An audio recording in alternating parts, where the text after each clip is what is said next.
Chad Daddy, knowledge supreme. Bobby ain't one, needs mountain dream. Lord, scuba camera haunting our show. Together we reveal the feel we bestow. Jump scares and monsters looking in the dark. Gore and more team ready to embark. Thrills and chills, we embrace them all.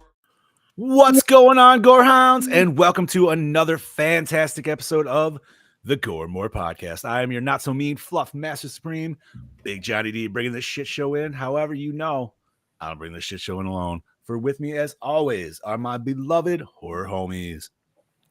Started off with that Chad Daddy, all the way down from that Chattahoochee, but we'd like to call him most importantly our Dark Lord of Knowledge, Mr. Chad Chrisman. What's up, Richard? And while we're with Chad, let me just say, happy birthday, brother! Happy birthday, Chad Daddy! Thank you, gentlemen. It is Mr. Chrisman's birthday today, so this is a perfect movie. This is actually his choice. That's why it was my choice. Fucking right, dude. So like I said, originally I picked Underwater. We're gonna get to that next year, probably. Good deal. I saw this and like, yeah, we could do that. Hell yeah! And below us, we have that Duke of the Dead, that Dean of the Deceased, the Lord Scubacaba, the host with the ghost, Mr. Steve Vasquez. Hello, motherfuckers. Hello. And, you know, since it is Chad Daddy's birthday, it is. You know, we did something special for Bobby, even though he wasn't here on his birthday. So thank you for the dedication to the show, Chad Daddy. Appreciate you for being here on your birthday. My pleasure. I have something a little special for you. I didn't get a chance to make a video because I was being real lazy today, but I picked a song for you from me, my dear horror homie, my brother from another mother. This is a very heartfelt happy birthday song from me to you.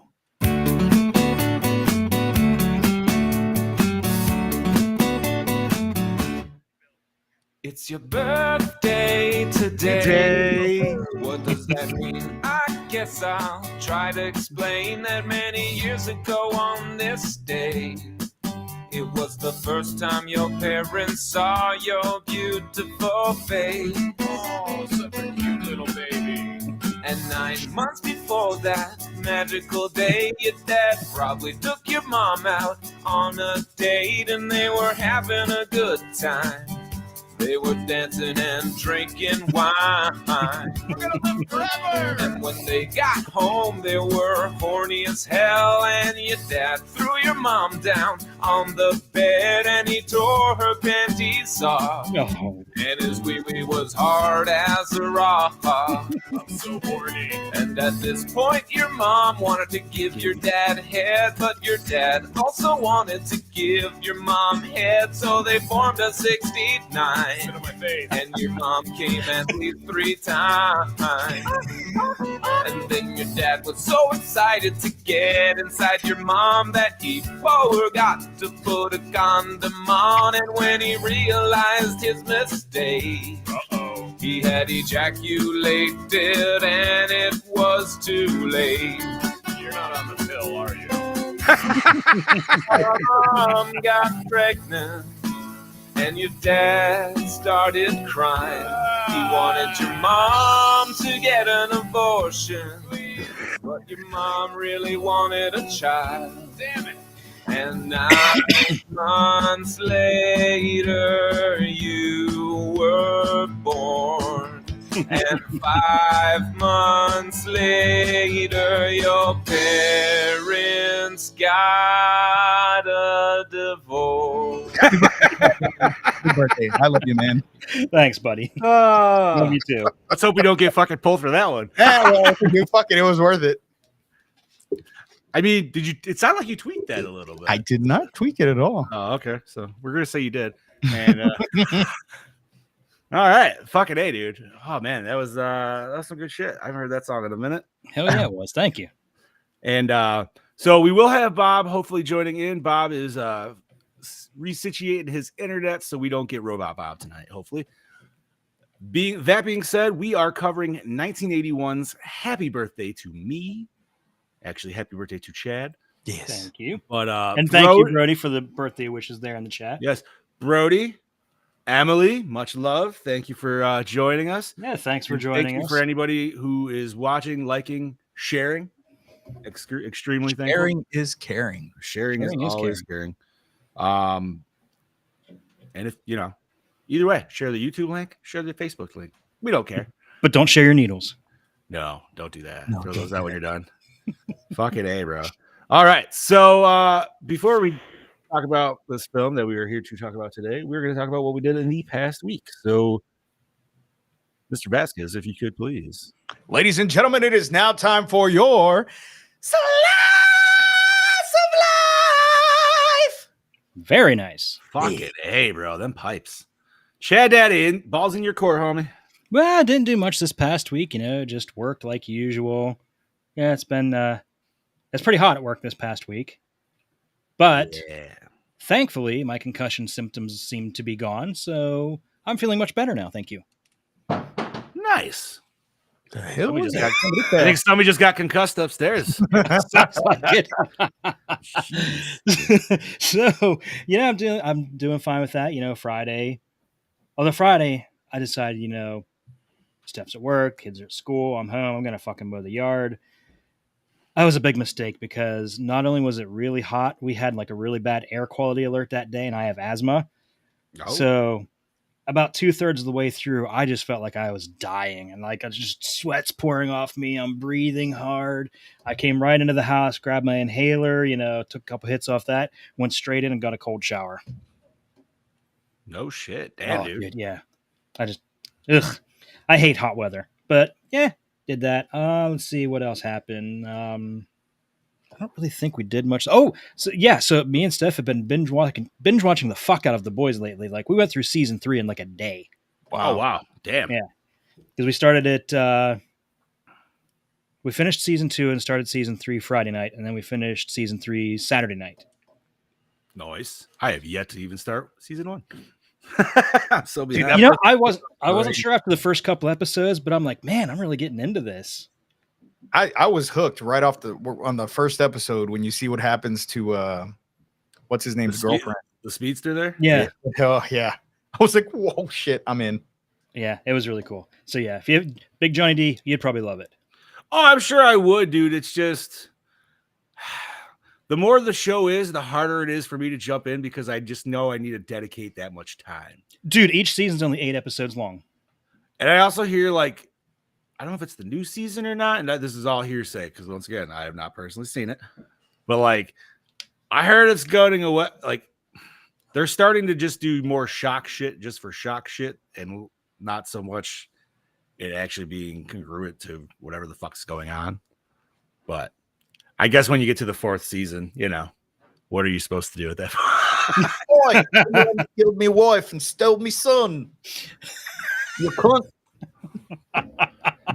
Dude, no joke. That one episode we watched, just in the first half of the episode, they had more C words than fucking Deathgasm did last week, and I was so disappointed.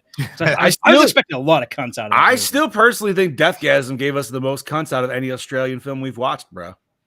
I could be wrong on that, but I feel like every time we've watched a fucking a down under film, whether it be Australia or fucking Kiwis, we're always disappointed with the level of cunts that gets thrown out. I am going to create a graphic for when we do Aussie films. I feel we should call it a cuntometer. There we go. Perfect. Is it going to be a bar graph, or is it going to be like, what, dude? It's got to be like a breakdown. It's like, listen, man. So we had 4 cunts in this movie, so that means we had 1 cunt per every 20 minutes. You know what I mean? Fucking A, bro. Oh, freaking Joe's killing me in the comments over here. Fucking right. Boy. But yeah, we've been watching that. So let me ask, watching that, do you see any potential Johnny Cage coming with this guy? I still think he's too old. I mean, don't get I fucking love Carl Urban. I heard a hot take, and I haven't seen it yet, though, so I can't even have an opinion on it. But supposedly that dude in the new Twisters movie, a lot of people think he would make a perfect Johnny Cage. I could see that. Yeah, I haven't seen it, but I haven't it's seen too late. Twister We've yet. already. he's got that kind of build and good looks, so I could see it right from just that. But I don't know anything on his acting chops or nothing, so not that it matters.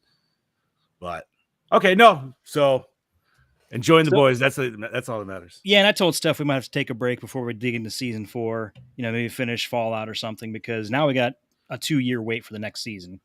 Oof. Oh wow. Okay. So they must have some other shit on the rise, I would assume. Probably. That's the schedule. Oh yeah, they're doing a prequel show. That's right. Oh yeah, that's right. Oh, with going back to the 50s? Yeah. Or something? Yeah. I remember reading that. By the way, who posted this on our site the other day? The pancakes photo. Awesome. That was I me. love it. Maybe we should make a pancake shirt, dude. You know what I mean? We could. Obviously, we can't. Like, it's just got to be something alluding towards it. Yeah, it's got to be a little more generic than that. We can't just straight up use that. I mean, you could just say pancakes 2 exclamation points. I feel like that. Maybe have that little kid, but instead of like his long blonde locks, it's just like pancakes on his head. Ooh, there you go. Fucking right. So, it's your birthday today, buddy. How'd you get to celebrate that shit? Yeah, just kind of sat around the house, didn't do much. Nice. Did a little bit of gaming. I've been getting into Borderlands 3 still, so. So you got some new games there too? I did. I got the Teenage Mutant Ninja Turtles Cowabunga collection. I'm gonna, fire that up by the end of the week. And the nice thing is, like, you can use. I only have one. It's for the PS5. And I only have one PS5 controller, but you can use the PS4 controllers with it. Okay. Oh. Yeah. Dope. Yeah. So me and the boy will be firing up that and doing some co-op playing in some of those games. I'm sorry. I'm laughing at Joe's comment. He says his eyes are too close together. Oh, wait, who's Carl Orbrick? No, the guy from Twisters. No, and you know what? I know exactly what he's talking about because every poster I see, I'm like, why does the dude always looks like he's got like squinty face, like he just smelled like a pile of shit? Like, I've noticed that too. But all right, man. Sounds like you had a nice chill birthday and everything like that. Yeah. Fired up the Blackstone, made some smash burgers for dinner. Dude, I am so fucking full. Nice. Holy crap, dude. Fuck But yeah, it was a pretty chill, relaxed weekend. Didn't really do much. Just kind of sat around. So, Scuba Steve, how about you, buddy? Man, let's see what I do this weekend. I didn't do anything, man. You're was a fucking liar. What did I do? What did I do that was so important? Other than my phone wasn't fucking blowing look, up. He was uploading the shit out of stuff. Ruined my setup, John. Oh, you just ruined my setup. Jeez. I was just trying to give you credit for saying it's unimportant. So fuck off. I did do a lot of shit this weekend. Let's see. Friday night, I didn't do anything Friday night. Mel was working. So I just kind of hung out with Charlie. Was trying to get her to go to sleep so that way I could game. And that did not work in my favor at all. Did not work in my favor. Damn. So then yesterday, Mel worked again. She had to go in again. So it was just a me and Charlie night. And I had it with the poor child. I love her to death. But this child just, I made a big ass, I have this Slimer cup that I got when Ghostbusters came out. Made it full of lemonade. Right. Okay. And I stuck it on my little, bedside table, set it down, put Charlie on the bed, walked to the bathroom to get her filtered water for her bedtime bottle, come back, and my cup is laying right next to her. She grabbed my full cup of lemonade and dumped it on the bed. And I was just like, you know what, kid? I'm not doing this.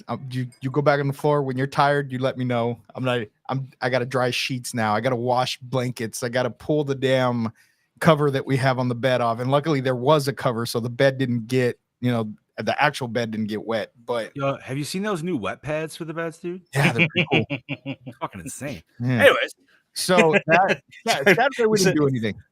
But Saturday night I was up stupid early, and I decided that I was gonna get on Podbean, and John made a slammer that look. I did, dude. I'll bring that up in my oh god. I decided to go on Podbean and set up Somewhat Supernatural finally. I've been slacking on it, didn't know how difficult it was going to be, so it was just kind of keeping me from doing it because Which it's not at all. not at all, not at all. And so I jumped on there, figured out how to do everything. I went to the Project Louder page, the website, and downloaded all of my past episodes, started uploading that shit. Then I took a break. Well, then last night and today, I said, you know what? I'm going to finish, get all 36 episodes up. And that's what I did. I got every single episode of Somewhat Supernatural. I recorded a new episode of Somewhat Supernatural. It's about 30 minutes long. Didn't go past the hour mark because it was 3 o'clock in the morning when I recorded that shit. Nice, dude. And then today I did not have to work. So I just kind of hung out, woke up before Mel and Charlie, and came to the media room to watch this movie. And I was confused as to what the fuck was going on. We'll talk about that after you guys. Bobby, take it away. Can you actually hear me? Yes, we can. We can. How does it sound? Fantastic, dude. All right, we'll see how long it lasts. You can tell by Bob's enthusiasm that he's really happy at the moment. Not really, but I'm going to keep it short because God only knows how much time I actually have of internet. Had a good weekend. Friday, I was off.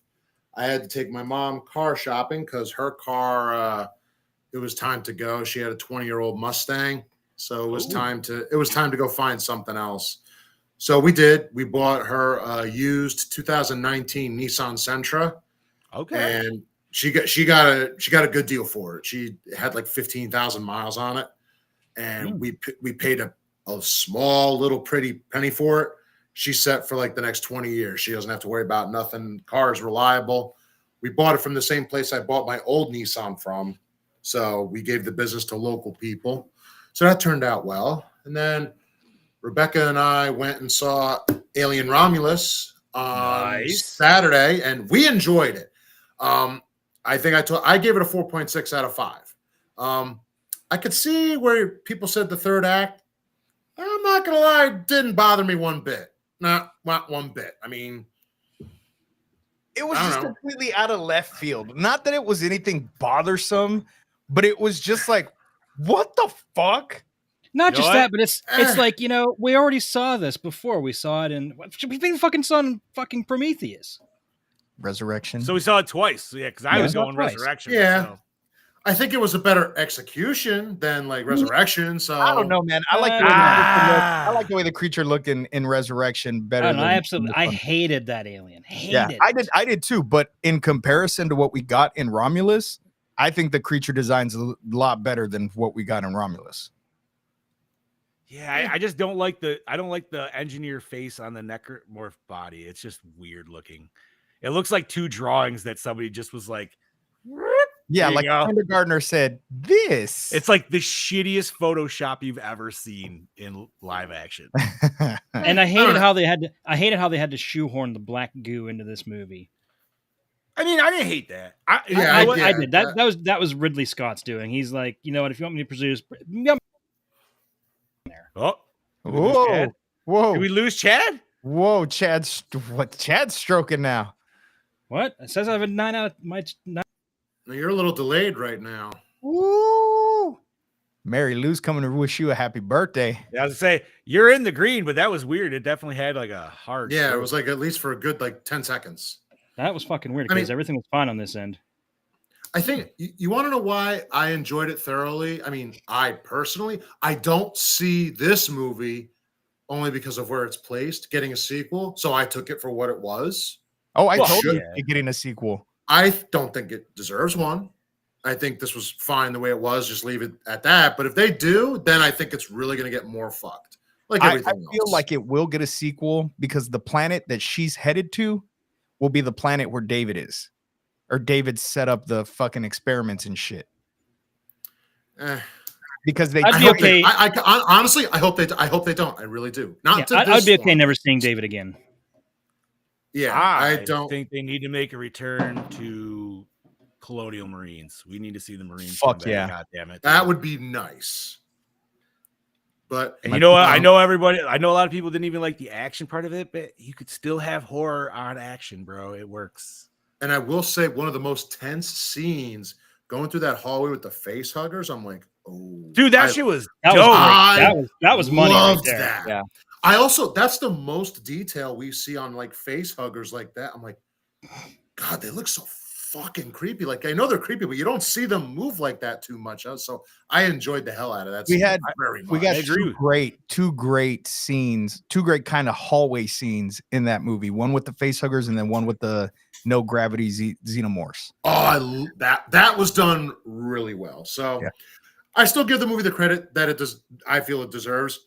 Like I said, I think I enjoyed it more. I went in going, I know it's not Alien and it's not Aliens. Nothing is ever those two. Just like it's not Terminator 1, it's not Terminator 2. So I go in going, it's an Alien movie. I enjoyed it. I had fun with it. So did she. We both enjoyed it. That was Saturday. Friday, we had a night out in Princeton. We went to a nice dinner. Saturday was chill out, be lazy, go see a movie, and go home and relax. Sunday was, what was Sunday? Oh, we finally finished shooting the movie Hunt, Chase, Kill that I'm in. We just wrapped it up. Nice. When will that be out? I don't know. I don't know if they need inserts. I'm sure you got to probably do a little bit of post work, I'd imagine, right? Like, yeah, whatever they have to do, and if they need us, they'll let us know. Got quite a few things in the pipeline in terms of that. I got another little movie premiere at the end of October for the Halloween movie I did, which I'll put that link is on my bio if you want tickets to that. And then I had a barbecue at my uncle's, and then today was a barbecue at my cousin's. And I watched this movie before the barbecue, so that was my weekend. I'm going to keep it right at that because we got to keep it moving. John? Let's see. Well, I actually went to Niagara Falls this weekend for just a little getaway with my family. We didn't hit the Canadian side. I don't have any passports, shit like that. So just hit the USA side, which is still fun because there's like still a lot of shit to do. We hit the Maid of the Mist, which is, or if you don't know, one of the big boats on the USA side that'll go in right into the fucking falls. And for anybody who doesn't know, there is two sets of falls. There's the USA side, and then there's the horseshoe of the Canadian side, right? And it takes you right into the Canadian side. It is insane down there, man. You can't even fucking see shit. There's just so much water in the air just from all the mist coming up. They give you ponchos, obviously, right? Man, it doesn't fucking matter. Dude, my shoes soaked. The bottom of my shorts somehow, which were still under my poncho, just fucking soaked out the ass.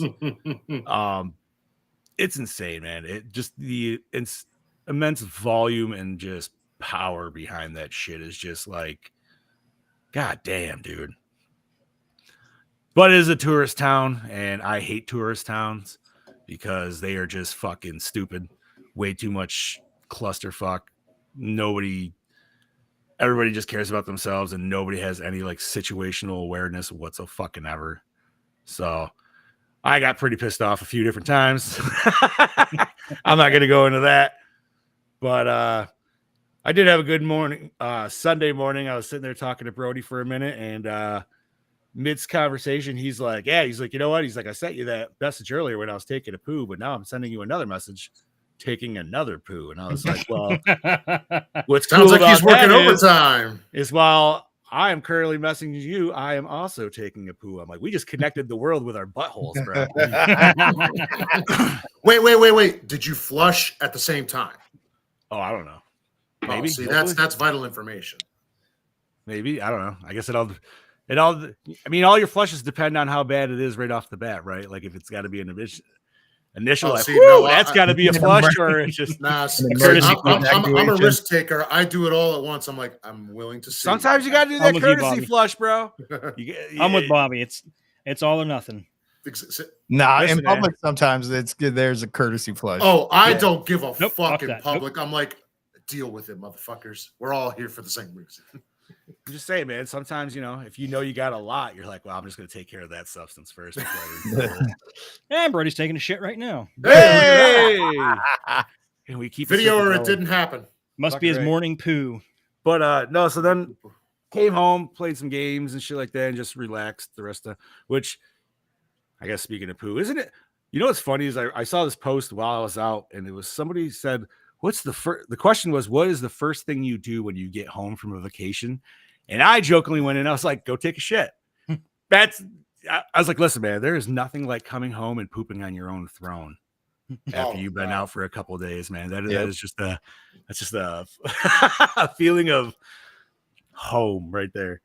But no, then played some games that night. We were playing a little bit of Ghostbusters, and I don't know if you boys have played in a minute, but they put 2 new renditions of Slimer in there a couple months back. So they put in the RGB Slimer as well as the 84 Slimer. So with the 84 Slimer, he's gross, right? He's just fucking bleh. But you could change the colors of him. So for some fucking reason, they have this peachy, fleshy tone. So I was like, well, I'm going to put him on that. Now, this is 84 Slimer with full fucking gelatinous ass. So he literally looks like a floating ball sack. He looks like a wrinkly floating testicle, dude. Just like fucking. So now that is my ultimate favorite ghost for fucking Ghostbusters. Floaty It's like the, Slimer. especially if I feel like you're sliming people, it's like the ultimate teabag, right? Now, if only there was like random hairs coming off of him everywhere, it would only add to the effect. He would look like a testicle. It was so fucking gross, dude. But it's fucking hilarious. And then I've also played a little Alien Isolation, which I am really enjoying, and I don't know why I never really got into it when I first got it, but that's the one with the water, right? Yeah, man, and it's just I know why. It's because I played Outlast, and then I bought that, and it's the same kind of game mechanic of like hide and seek. So like playing too many of the games of those, like right after back to back, you're just like, no. Wait, what game are you talking about? Isolation. Like I'm really getting into it this time around, which makes me very happy. Like I'll probably be playing it after this shit too. Oh, it's a solid fucking game, man. And it's not just like Outlast. Like there's actually like you can make your weapons and the shit like that. I shouldn't have to talk about a 10-year-old game. Y'all know. And then I watched this movie, to which I'm ready to talk about right meow. And that is 1981's Happy Birthday to Me. This is a Chad Daddy pick once again. So I'm going to hand the reins over to you, Chad, and you can handle that plot rundown. My pleasure. Released May 15th, 1981. Virginia Wainwright is a spirited young woman who has returned to a private school, having survived a deadly accident and regenerative brain surgery. She's proud that she belongs to the top 10, the school's inner circle with the best students, and attempts to resume a normal life. But her friends are falling prey to a grueling series of murders, and soon there will be no one left to attend her 18th birthday party. Could it be her? Striving to rekindle the memory of her nightmarish accident, Virginia suffers from memory loss and traumatic blackouts. We soon learn the horrible truth behind her accident and what is going on before her birthday party. Directed by J. Lee Thompson, Conquest of the Planet of the Apes, Death Wish 4, The Crackdown. Written by John Saxton, not Saxon. Ilsa She Wolf of the SS. I took a fucking moment when I saw that. I was like, Same. what? Same. I was really hoping it was the same, but I didn't realize there was B in there. My bad. Nah, so he did Ilsa, She-Wolf of the SS, and Class of 1984. Peter Jobin, Till Death Do Us Part, Divided Loyalties, and Timothy Bond, She Cried Murder, Oakmount High. Produced by John Dunning of My Bloody Valentine and one of Mr. Brody Kane's favorite movies, Snake Eater. What's Snake Eater? Never heard of it. You'd have to ask him. All right, I'm and gonna look that shit Andre Link, Meatballs, and Space Hunters, Adventures in the Forbidden Zone. I threw that in there for Gene, but he's not in the chat today. Wait, did you say Meatballs? Yes. Wasn't that kid in Meatballs the one nerdy kid? Yes. Oh, okay, cool. There was another kid, and one of the other kids was also in it here. Oh, was he? All right. Yeah. Nice. Bobby, take it away. All right. I'm operating at half, so we'll see what happens. Starring Melissa Sue Anderson, Little House on the Prairie, Dead Men Don't Die as Virginia, Ginny Wainwright, Glenn Ford, 310 to Yuma, Superman, as Dr. David Faraday, Lawrence Dane, Scanners, Bride of Chucky, as Harold Hal Wainwright, Sharon Aker, Point Break, The Hanged Man, as Estelle Wainwright, Frances Hyland, Hounds of Notre Dame, The Changeling, as Mrs. Patterson, Tracy E. Bregman, The Young and the Restless, Days of Our Lives, as Anne Thomerson. Get that shit out of here. Don't worry, John. That was Search for Tomorrow, I think, was the one that scared the crap out of you. What's that? I think it was Search for Tomorrow that scared you, buddy. What was that? Search for Tomorrow. That fucking soap opera with the floating heads that you thought Oh, No, dude, it was the As the World Turns or whatever no. Days of Our Lives. Days of Our Lives with the Days Exorcist. of Yeah, Our Lives. Days of the Lives was the one where they were floating in heaven. No. Days of Our Lives is the one with the hourglass. No. What was the one where they're floating in Got- fucking the clouds? I know we talked about That's this. the one. That's always the one, dude. when the guiding, no, not Guiding Light. I don't know. Brody said every time he sees shit like that, he sends it to me. I'm like, God damn it, when you cut it. Brody said he's currently fetal position hearing Days of Our Lives. Fucking right. Hey, Jack Blum, Meatballs, Snake Eater 2, The Drug Buster as Alfred Morris, Matt Craven, Jacob's Ladder, Crimson Tide as Steve Maxwell, Lenore Zan, X-Men, the animated series, Visiting Hours as Maggie, David Eisner, Blue Murder, Bless the Child as Rudy, Mitchell Renee LaBelle, how do you say that? Ilsa, the Tigress of Siberia, Fantastica as oh my God. Etienne Vercures, close enough. Richard Reber, Visiting Hours, Adventures, and Babysitting as Greg Hellman. Leslie Donaldson, Curtains, Dead Eyes as Bernadette O'Hara. And Lisa Langlois, class of 1984, The Nest as Amelia. Total body count of 9er. Ooh. All right. All right. Music by Bo Hardwood, Opening Night, Ups and Downs. Lance Rubin, Motel Hell. I love that movie. The Incredible Hulk Returns. I don't care if y'all don't like it. I love it. Cinematography by Miklos Lenti, Screwballs, Bedroom Eyes. Edited by Deborah Karen, Meatballs, Final Assignment. Effects and makeup, Bill Doan, The Adventures of Briscoe County Jr., As Good as It Gets. I was just talking about that with Mel the other day. That was a great show. Yeah, fuck yeah, it was. Distributed by Columbia Pictures, runtime of 111 minutes, MPAA rating R, budget 3.5 mil, gross $10.6 million. Wow. Turned a little bit of a profit. Not bad. Yeah, not too bad. All right. So this was all of our first watch? Yeah. I had never even heard of this.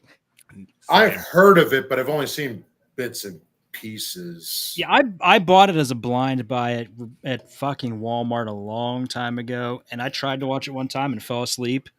So I just kept putting it off, thinking it was pretty stupid. Because, I remember nothing about it. So I just, picked it for this. It's my birthday. I thought, it's a birthday-themed one. What the hell? I don't know about you guys, but I was pleasantly surprised. It got my interest. I was pleasantly surprised and shockingly surprised because I pride myself in figuring out these kinds of movies halfway through the fucking movie. And boy, oh boy, did I not fucking see that fucking twist coming. It was a twist of M. Night Shyamalanian proportion. No, was it? Yeah, I didn't see that. Fuck that. Yes, it was. I did not see it coming. Don't give it. Yeah, I don't think it's that big, but you know why? Because it was a fucking afterthought, and they literally said, "Oh, the original idea is too predictable. We need something completely different." And they threw that in the last fucking. That's why you couldn't see that coming from fucking anywhere, Steve. I loved it. I loved it. I fucking hated it. I loved it. But here's what I will say though, in terms of that girl wearing a mask, that mask came off pretty fucking easy in a matter of 2 seconds. It's a little like a latex prosthetic she was wearing. Dude, you're telling me that those people are that fucking stupid that they couldn't tell it was somebody else, or that dude was that miraculously amazing? This isn't Face Off. Get the fuck out of here, dude. No, that's bullshit. All right, give me the original fucking shit where they took some of like the mom's brain, put that shit in her, and it was like the mom kind of taking over. That's what I thought. That makes way more fucking sense. That would have been nice. That's literally what the movie was totally fucking set up for. And they fucked that. No, fuck it would have made more sense because of her brain. If they need, it would have made 10 times more sense. That's what I had thought it was going to be. I thought that it was supposed to be. They had her mom's brain, or that it was her mom's ghost, or something having to do with her mom. Especially when we get that flashback with her mom being pissed off because I guess she had no money and now she's got money, so she's trying to rub it in their faces. and nobody shows up to her baby girl's birthday party. But Brody said he wanted to kick the screen watching the twist of. I All right, thank you, confused. Brody. I was confused as fuck. Like, I was like, what? Not What to mention the whole unnecessary, like, ho ho ho, you're dressed as you, but now I'm undressing you and you're dressed as me, and now I'm like, what are we doing here? Why? Fuck off, dude. No, I that talked was like you. I looked like you. I acted like you. Like Jeez. we didn't even need it. All right, when you we're simplify it half like that, it sounds sisters. stupid. It is stupid. But I they don't even give a pulled shit. I'm not going to pulled it defend off it well. by any No. fucking means, They dude. pulled it off well. I was They did. shocked. I had a smile on my face because for once I did not catch the fucking end, and I was like, "Holy shit! What the?" And I was still confused even after she said her plan. I was still fucking confused. The movie ended, and I was still fucking confused, and I'm still confused hours later after watching it. And Brody why said I it liked it. perfectly. So what it came down to is the mom was trifling, right? She That's was what it was. Oh Yeah, she was trifling. With a She married got her. woman. Yeah. She got her payoff. OG mama found out, kicked that motherfucker to the curb, ruined that girl's life, the half fucking sister, whatever the fuck, and yada yada yada. Okay, I got it, sure, but like, I don't know, man. First of all, this movie needed to be taken out like 20 minutes easily. Agreed. There's no yes. reason this movie needs to be 2 fucking hours long. It took me at 3 all. times to Long as just fuck. get to the halfway. That first hour needs to be trimmed down because you get the first strangulation in like the intro. So it's like, okay, that it reels you in. I'm not going to say, which even that felt kind of like, all right, let's get this shit over with. Yeah, But you 'cause don't get this other kill until like 35 or 25, 35 minutes into it after the fact. And And you that's where I got confused. I don't know if you guys did. I was Yes, like, like- wait, which blonde guy got killed now? I don't fucking Mhm. know. they all look the same. I was like, okay, maybe I have a thing against white people because they look all. the Steve, I'm same. white as fuck, and I'm right there with you, bud. Yeah, no. What's You're really not funny is wrong. You are we not were They all wrong. look the same. I don't know who the fuck it was. Didn't that asshole just fucking die? Wasn't this bitch dead already? And I'm like, oh wait, these are different people, but they look the same. What They the all have fuck? the name same tags. hairdo. the funny thing is the funny part was when they all go into that fucking bar at the beginning and they're all wearing matching scarves. I look at Steph and like, This is what fucking the Harry fuck is it? Potter. What do they go to Hogwarts? What is this? You know And what? then, They're then the one boy colors pulls a too. rat out of his pocket and she's like, yep, it's Harry Potter. He's got a rat. Oh, you know what? But dude, I have a I didn't even I have think a about list. that. Oh I my have god. a list of like 8 things that matches up with Harry Potter. It's so You know what? hilarious. That rat's so on the nose. I didn't even think about that being Weasley. Oh But my god. Oh, yeah, I didn't see, either. See, you said Harry Potter, and I was trying to be mindful to look for the shit. So the scarves were the first things. I was just like, dude, I was even going to come down with my daughter's Ravenclaw scarf on today because that's pretty much fucking it. But What no, colors 100%. was that scarf? Was that Ravenclaw? yeah, like I said, Ravencroft there was- or Hufflepuff? The It'd be matching Ravenclaw more than Yeah, anything. Ravenclaw was blue. Okay, there you go. the matching scarves, and the rat, like I said, and then it shows like they mention like the headmistress, and like, oh my god, it really is Harry Potter, and it shows like the private school. And my wife's like, that even kind of looks like Hogwarts. Wait, so who would the headmistress be? No, they had a headmistress. They mentioned the headmistress when they were in the fucking bar. No, I called her know. that.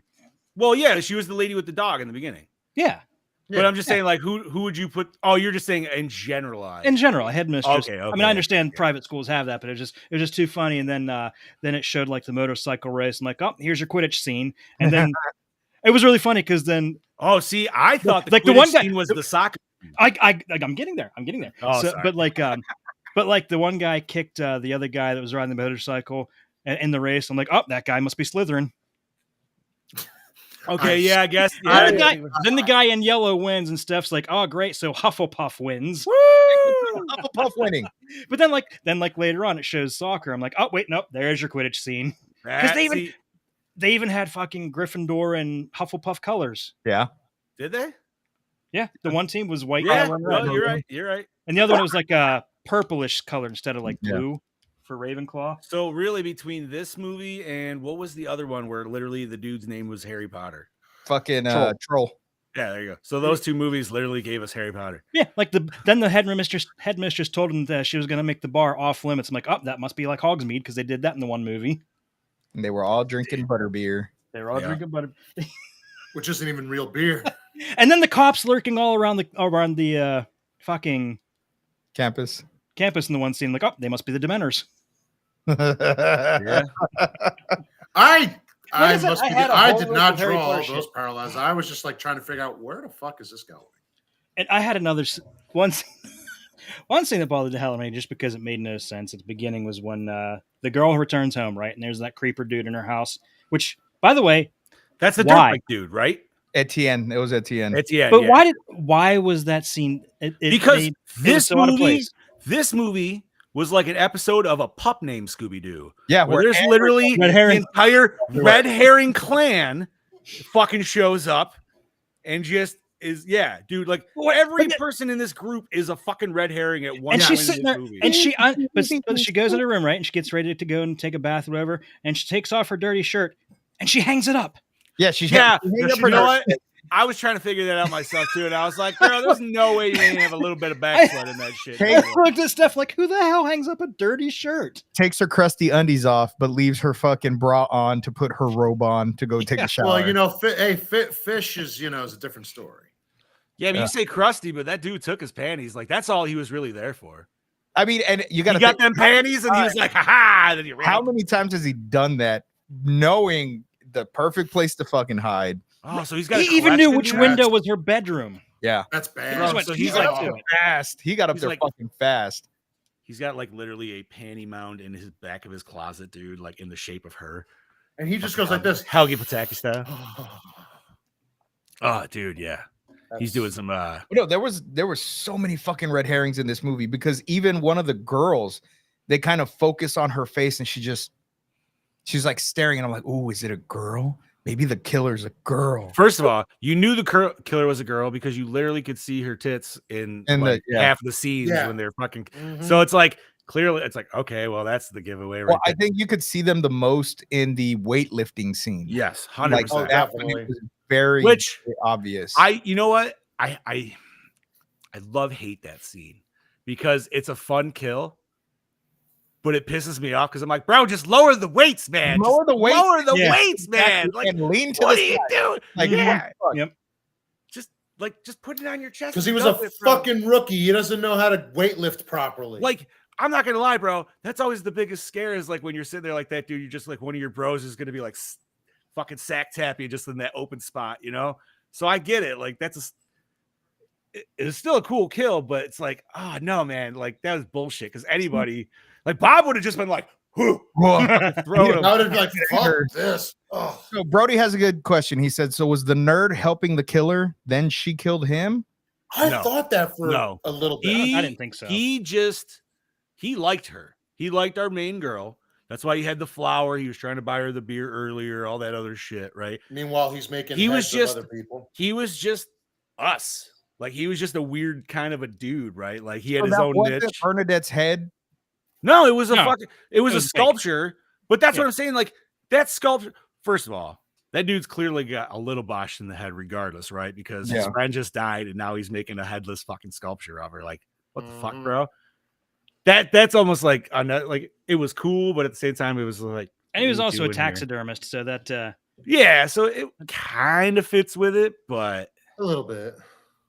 Yeah, because I was real confused after that scene because I'm like, wait, he just showed the two girls the head. Did he kill her or did he find the head? What the fuck is going on? I mean, the dude's clearly got it. Listen, man, all the people in her life are just fucking weird, right? Yeah. Yes. Even the people that are like really there for her, like Even even the the older doctor. the older doctor dude, Weird. He What was were giving off weird vibes. bro. I think he like loved her a little differently. Yeah, I I was like the thinking that daughter vibe too. because what was that moment where he like hugs her and then he reiterates what he said, but he like whispers it to himself. It's like, what are we doing here, bro? Are you telling yourself not to fucking like? No. When first Bob, hold on 1 second. there's Give us a tap. You're paused out. Try it again. No, maybe. I think we just straight up lost him. I am Bobby. I am Bobby. I think what Bobby was trying to say is just get the guns away. I don't want you away. God damn it! Now I That's just a hear really good fucking, sound wave. Now I just hear fucking that fucking song in my head. Work it, make it, make it. Faster, harder. There you go. All right, so we lost Bob. Fuck. So he was upset. All right, so Brody says he was obsessed with that lead actress that much. He made a life cast mask of her without her knowing. It wasn't even her though. That was like the Bernadette chick that died in the beginning, right? That got strangled. Yeah, the one that we never find out what the fuck happened to her, or she just got killed and got. So you know what? But they never. She got that little house that we have at the ending, right? The cottage. Yeah. Oh, is that what it is? It's just an extra little. It was a cottage where they were going to have a birthday party. It's on their main estate. Yeah. Right. Okay. That's where I was getting confused. I was like, do they have two houses on the same fucking lot? Like, what are we doing here? It's on the estate grounds. Steph was really confused by the cemetery. I'm like, well, a lot of like bigger houses, like they have like family plots on their land, so I can absolutely. You know what's weird though, and I hated was at the end when the father was going to the cottage, that they pretty much rehashed the same fucking shot 3 times right in a row. Like nobody was gonna fucking notice that shit, dude. Yeah. Do you guys, you know what I'm talking about? I know exactly. Yeah. It's him walking through the trees, and it's him looking, and then we see a shot through the bushes. And he moves up 5 feet, does it again. But then somehow it's the back shot again of the bushes. And it was one more time. It was the longest straight walk ever. Yeah. Because the cottage is right stupid. the fuck there, and the way that they edited it made it seem like it's a mile. So fucking far away, and I'm like, it's right the fuck there. What is taking so goddamn long? What me and Steph got a kick out of was the girl that was standing there in the rain, like completely catatonic, holding the present. What was that? Okay, right. So she was in quite a few scenes prior. Like she was the one that came in and looking for the dude that was lifting weights. Oh, yeah, because there's she was like at the dance. Two blonde girls that I also kept getting confused, and that was one of them. Yeah, and she had like the really really short blonde hair. Yeah, and then there's the one with a little bit of like shoulder length hair, I think. Right? Yeah. But what the fuck? Like, it never says. Like, why did she like see the dead people? That's what I'm thinking. She saw the maybe she did see what was in the cottage. Maybe she found the dead fucking doctor by the grave, but that was never explained. She's just standing there in the rain in a complete state of shock.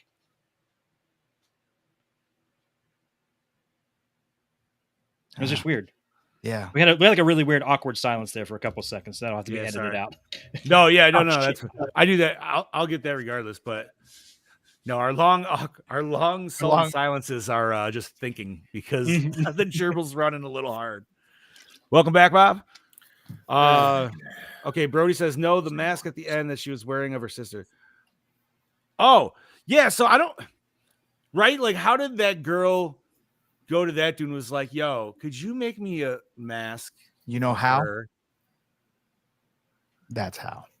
You know what it was? She promised that because he liked her so much, she promised that she would wear it for him and do that. Ooh, I could see that. That could be. That could be. Because that would really get that dude to be like, okay. Absolutely. I mean, let's be honest. You got the panty sniffer creeping in her house. This motherfucker rides in her back seat without her knowing. Because that's how I took it, right? Like, he got out of the same car. He didn't show up in a separate car, right? When he got beat, right the scene he got killed, because they were red herring that because he had the black leather gloves on and he's going up and going into his pocket that whole fucking lead up, and then he just was a flower. Was he hiding in the back seat? I took it as he came out. He got out of the back. He got out the back door, which I was just like, wait, he was creeping in that car the whole fucking time. Maybe not, but you think you would hear a car fucking pull up too? I would have you would have seen that. Like you would have seen the lights or something. I mean, maybe I guess you could drive up without the lights. But let's talk about this girl just getting fucking chloroformed fucking at the over tee. and over and over again. Like Seriously. it's nothing, dude. Steph got a good laugh out of that. How could you not, man? That scene was hysterical. This movie makes it seem like it's a fucking sport. Like, this is what you gotta do. This is what you gotta do. Like, I feel like that's a comedy montage of like how you would get people in like some kind of situation that you'd have to capture them to put them in, where it's just like, all right, we had to get our contestants, and it was just like honestly, doing the random first shit. movie, the first movie that popped up when I saw her get it so many times was like Ace Ventura when he's doing it to the guy on the track and somehow pulls him off to the side. I'm like, thank you, what the fuck?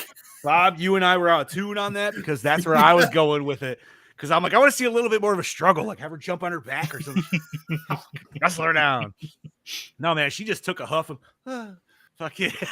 Can we also talk about the opening scene and how fucking dumb that girl was? That after she gets strangled nearly to death, and she doesn't run away. Yeah, she just stops and stands there at the fucking pillar or whatever. And that's exactly why she deserved to get killed. She I don't did. care. She did. And I think Brody might bring this up because he did mention this in a separate text to me, but he was just like, I feel like when he said he was watching it, he's like, man, this motherfucker in the intro is so fucking stupid. I really hope this doesn't view for the movie. You know what though? Everybody, I didn't like anybody in this movie. No, they're all douchebags. All douchebags. For anybody. All of them. Like when they died, I was happy. Chad, stop saying agree. review. They were horrible. Horrible. Right. Like, I don't think any of the friends were really like good friends at all. No, they were horrible to each other. Well, maybe they weren't supposed to be either. What birthday? Okay, she was turning 18. So what birthday did they not show up to? Her 17th, 16th? I think 16th. So it's been 2 years. Is that right? No. She said she went to the college prior for 2 weeks. I gotta look to that before that happened.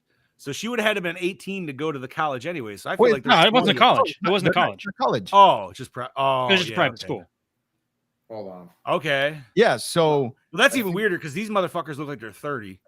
So, Yeah. but yeah, well, see, and that's my question: is how old was the first birthday that they did not show up to? Well, wait a minute. How old are they in general? They're going to a fucking pub and drinking.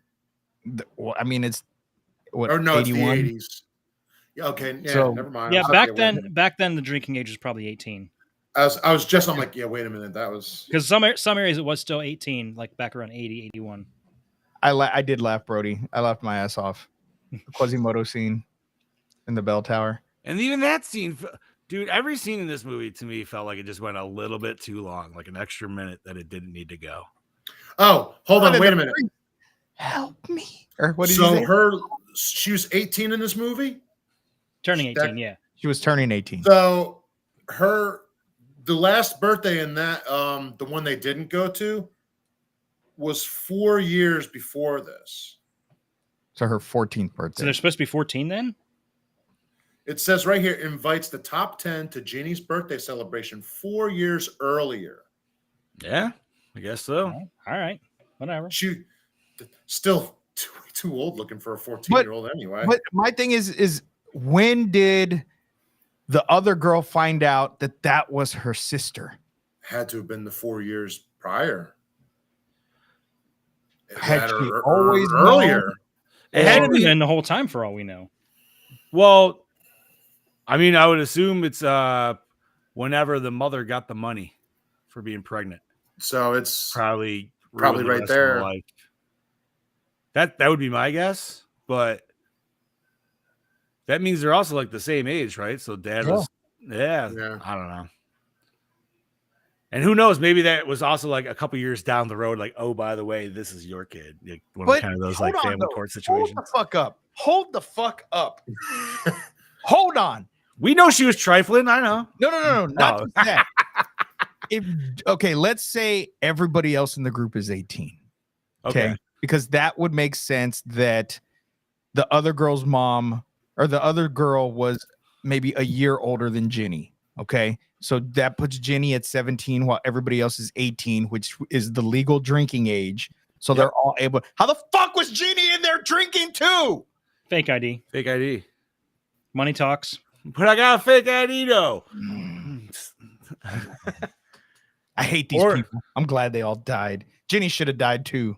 I mean, like, listen. The cop should have fucking shot her. That she should have turned around with the knife and the cop just fucking shot her and then said, "What have you done?" Oh, dude, it doesn't matter though. At the end of the movie, there's no way she was getting out of life in prison at the very least.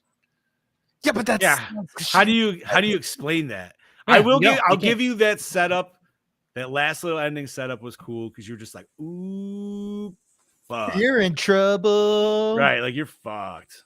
But she's the last. She's the last one alive. Nobody's around to corroborate her story. She is guilty as fuck. Right, yeah, and what sucks is the other girl is in the fucking graveyard and is gonna say, "I saw Jenny with all the dead bodies." Because that's why they did the whole costume swap bullshit thing. Which, well, see, and when she came out, I'm like, "Sister, she's got a twin. What the fuck? Where the fuck is this plot?" Whole fucking story, the whole goddamn show. What the fuck is what? And then here's another twist. Aha, it's not a twin. What? Hey, it's the girl that's been missing for half the movie. It's the half sister. Oh, okay. The one that actually saw the headpiece too. I mean, like, and that's where I was even confused because, like, I'm kind of glad it went back because I was confused. I was like, wait, once again, like Steve said earlier, I was mixing these fucking people up all the day. So I was like, wait, which bitch is this, dude? Because, like, there was like 3 brunette bitches and like 2 blonde bitches. I know she took her mask off and she's just standing there, and Steph looks at me. She's like, "Is that Anne?" Like, I guess. See, okay, I'm glad we were all on the same page of just generalized confusion of like, who the fuck are these people? They all need name tags, bro. Like, I swear to God, like, I did not know. They been wearing their Letterman jackets with their fucking last names on the back or something. So we had at least told them apart. Every time someone died, I had to leave their name blank on my little death list until someone mentioned in the next scene that person was missing, and I would fill it in because I had no fucking clue who was who. I'm so glad we were all on the same page for that. The girl that was standing there in the catatonic at the end of the movie in the cemetery, I didn't know she had a fucking name until I was doing the show notes today. Did she? Who was she? She was the very last Amelia. I feel like Ginny and like the dirt bike dude was at Etienne. Yeah, those are like the only 2 that I can somehow remember. The other guy that cut his hand when they were up in the bell tower. Quasimodo dude started with an R, right? Wasn't that his name? Let me look. Was that Rudy? Rudy, yes. Rudy the Rabbit. I remember that because I thought of Rudy the Rabbit from Meatballs, which is hilarious because so many people were in Meatballs. Yeah, I don't know. Like I said, man, maybe this movie would have hit a little bit better for me if it was shortened up. So we sped things up a little bit. Agreed. Because really, man, shit does not hit the fan till like almost an hour into it. It takes a while, but I wasn't bored. Like I watched it, and there was never a time where I was like, "Oh my god, get to the next scene." I was actually like, the only thing I was saying was, "Oh my god, hurry up and kill somebody else." Like that's the only thing I wanted to hurry up. But as far as like being bored at what I was watching, I wasn't. See, I was, man. I don't know. I wasn't. I enjoyed it. I really enjoyed it. I liked it a lot more than I thought it would. I wasn't bored, but it did take me 3 tries to finish it. So I don't know if that means I was bored or I don't know. It wasn't a bad movie, but I would say it just does not hold. I don't know if you were restarting it like me because you felt like you were missing dialogue and shit, dude. It just, to me, that's not holding your attention, even if you wanted to. The only thing missing from this film were blue and red lighting. We had red lighting.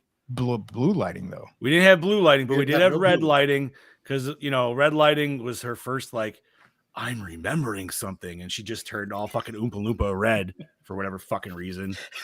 And then we had all these cool, like, weird, like, science, like, like, actual, like, legit gore, like science. Like, when they showed her brain, I love that. Like, that was cool. I was hoping maybe we'd get some more weird scenes with that. Like, that was kind of intriguing for me because I was like, what are we fucking doing here? Well, another thing I thought, I was like, okay, maybe the doctor has something to do with this, and maybe he was the doctor that helped operate on her, and they put some kind of like microchip in her head, and he works for the government, and they're trying to make like a super soldier, and they're activating her, and she's like, he's controlling her to go kill people. it wasn't that. I would have liked that. I would have liked to have seen that. No, but I did think it was somewhat tied to the experimental surgery that she was that they used on her. But yeah, another red herring. That's right. That and was like, wasted. That was wasted time in there. You know why? I think that's why the ending pissed me off so much, because the way this was going, I thought we were going to get almost like a Malignant thing, like we all talked about. Where the mom's going to take over the body because of blah. You know what I mean? So I'm like, and that would have just felt so much more like, all right, let's wrap. Like, this is a good wrap. This is what we all were like leading to. Blah blah blah. But nope, I don't know, man. We got a shitty latex mask, and I'm your half sister. But apparently, it wasn't. The detective. It wasn't that shitty. The detective walks in, sees her kill it, and it's like, well, fuck. That's your next ending. Hey, right there. She walked like her. She talked like her. Dude, that shit was like Mission Impossible style mask, bro. Like nobody could fucking tell with that mother. Hey, you know what though? They had the money, so that is true. They had the money. But can we just talk about how perfect the mom played? Just the miserable fucking cunt of a mother. Like, oh man, I hated her in her scene. She played damn. She acted the shit out of that, bro. Yeah. I was gonna give her douche of the movie. I was gonna call her. I was too. Until you finally realize why she's that way. I mean, she still kind of is, man. Still, like, because she's still that bitch of a mother that is like scorned, and she's ruining her own daughter's life. She's weaponizing her daughter, right? To try to get payback, and it's like, to me, dude, that's still the biggest cunt. I don't like. I hate that shit. I mean, and the dad, like, you know, especially the way she was with the dad, like the dude was just trying to work, man. Like, and you know what? It wasn't even his kid, right? And he still didn't figure any different. That's a good stepdad that, unfortunately, you know, he was a busy man. And maybe that's another reason why he never really made the birthday, because like maybe he knew, you know. But now that he's all that she has, he finally made it to her birthday. But all right, let's bring in Brody Kane, because we are at an hour here and we need to hear what this motherfucker needs to say. So all right, let's see what Kaney's cutting in got to do.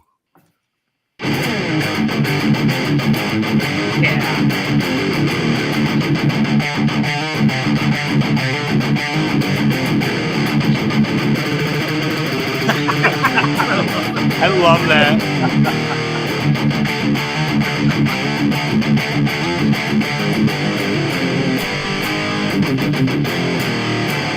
Get ready, ladies and gentlemen, because Kaney is cutting in. Snip, fucking snip, you dog. Howdy bloody doody there, folks. It's your DKV here, back for another episode of Gore and More, and this week I'm here to talk to you about Happy Birthday to Me.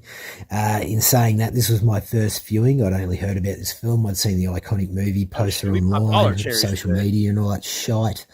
Mr. Tarantino, I reckon I even heard him talk about this film in one of his many interviews. And but absolutely knew nothing about it really. And going into it tonight, well, actually, I went into it yesterday, and thank fuck I did, because it took me 2 to 3 attempts to watch this film, only for the fact that it takes so fucking long to watch. It definitely did need to be the almost 2 hour mark. Shave 20 minutes off this motherfucker, give us that fast-paced slasher flick that keeps our attention drawn into the film, even though if a film like this, which this film is very convoluted at times. There's 3 screenwriters behind this, definitely not all on the same page trying to create their own sort of story and intertwine it into this. It feels like it's definitely undercooked, getting lost in its own creativity, I feel.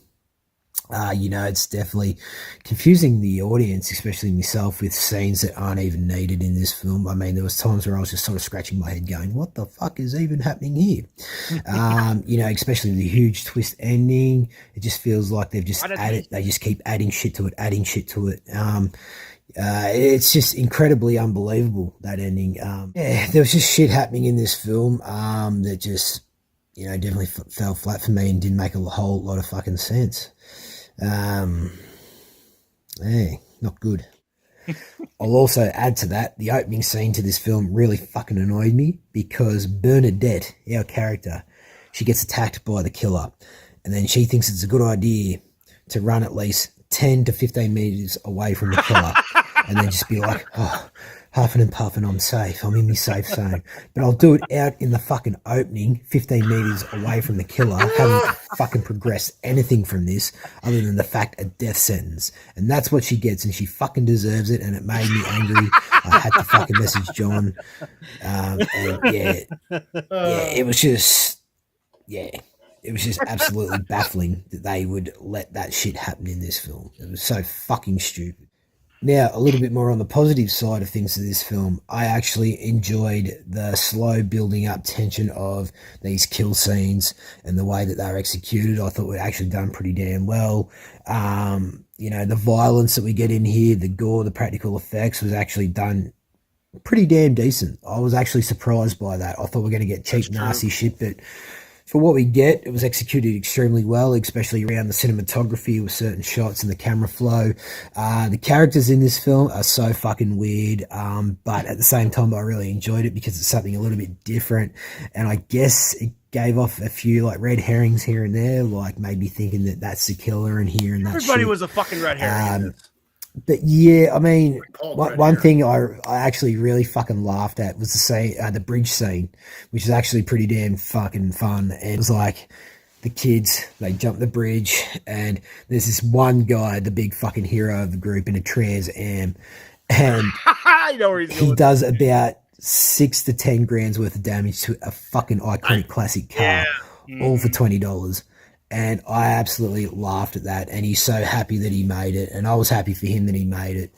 And it was fucking funny. It was great. One question for y'all. Can anyone explain to me why the fuck Amelia was just standing there in the cemetery? She's not dead. She's just standing there. She's witnessing nothing. It's like, why are you even fucking here? Get out of the goddamn rain. No, she actually probably died of pneumonia. Yeah, she fucking died of pneumonia. But it was just, I was like, why are you there? Anyway, if you can fucking sort that one out for me, it'd be very much appreciated. Cheers. Can we all just agree on how much of a cunt the mother is in this film? Yes! Thank you. With the limited run of screen time, she definitely knows how to fucking piss me off, that's for sure. Especially, she feels obligated to stick her nose into other people's fucking business. She's a drunk. She carries on like a fucking pork chop. She makes everything about her. And then yet at the same time, she's a fucking home wrecker, a fence jumper. She's definitely had more fucks and sit down dinners. And her actions set up these chain of events that unfold throughout the story that fucks everything up for everyone. So it's all her fault. Who the fuck does she think she is? All in all, you might think I've ragged on this film so fucking much that I actually really hate it. I don't. Just get rid of the 20 minutes and that confusing bullshit part of that 20 minutes. Scrap it away, throw it off the end of the fucking earth, never ever see sunlight again. Have a short, fast-paced slasher film from the 80s that I can appreciate, not take too serious. It is what it is for what it is, whatever it may fucking be. And yeah, I'll still enjoy it for what it is. Look, I'm going to give it a Gore score of a 2.5 because I'm in the middle with this film. It's definitely a film that I'm probably not going to go back and watch again unless just something possesses me too, and I'm either hard up for, having a 1980s slasher horror session or whatever the fuck it is. But yeah, I'm definitely not going to go back in a hurry to see this film.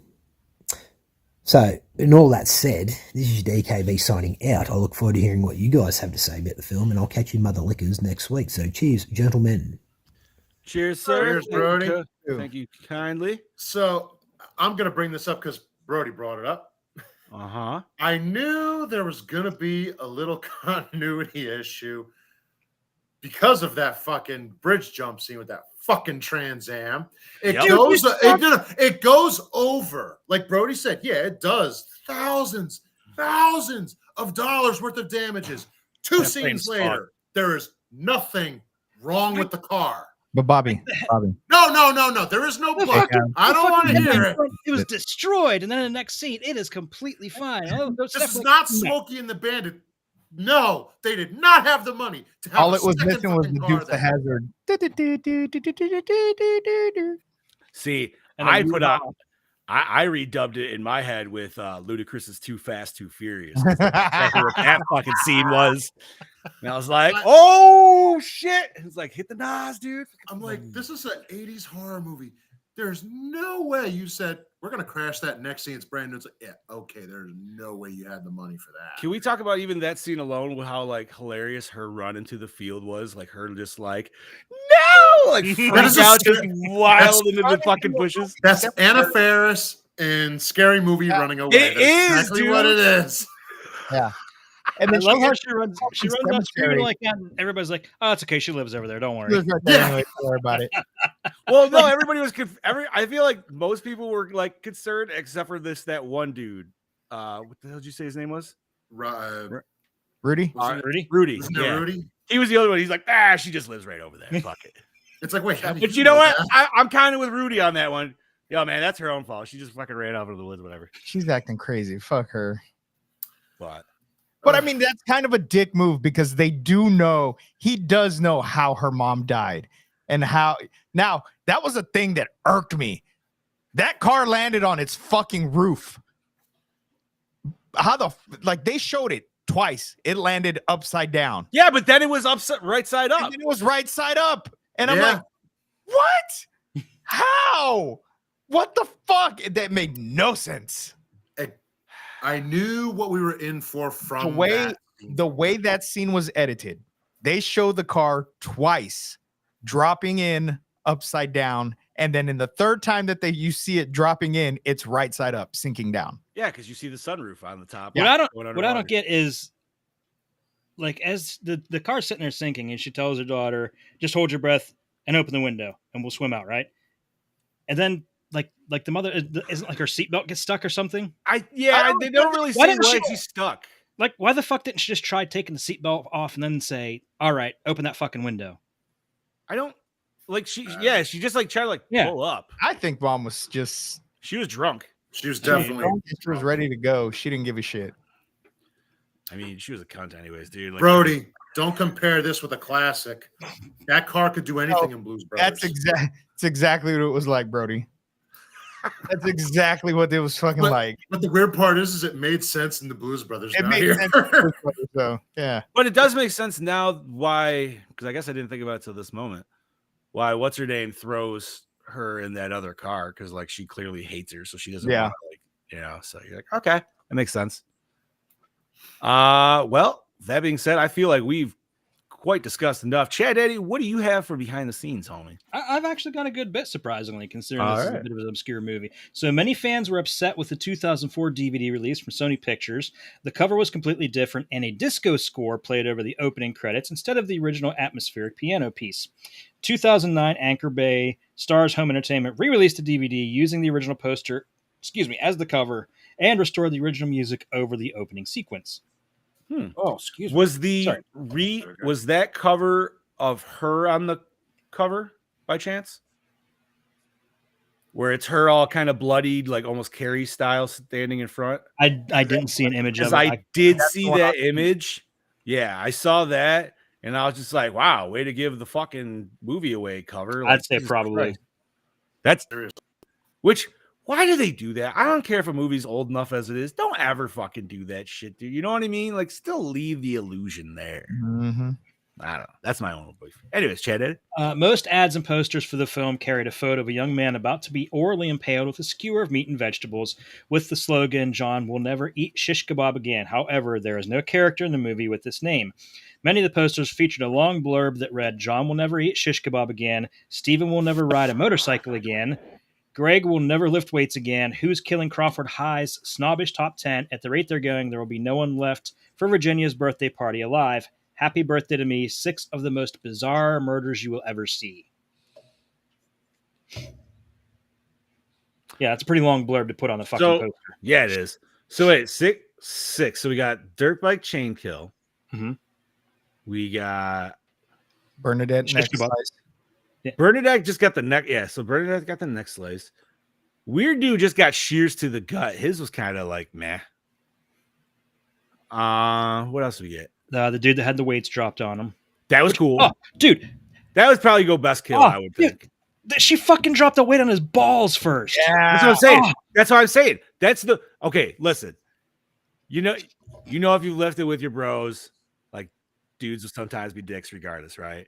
Yeah. And like I said, I've always been afraid of just getting that random like sack tap, dude, just because you're out in the open, dude. It's you know what I mean? Like I feel like that's a general fear probably amongst men. Maybe I could be wrong.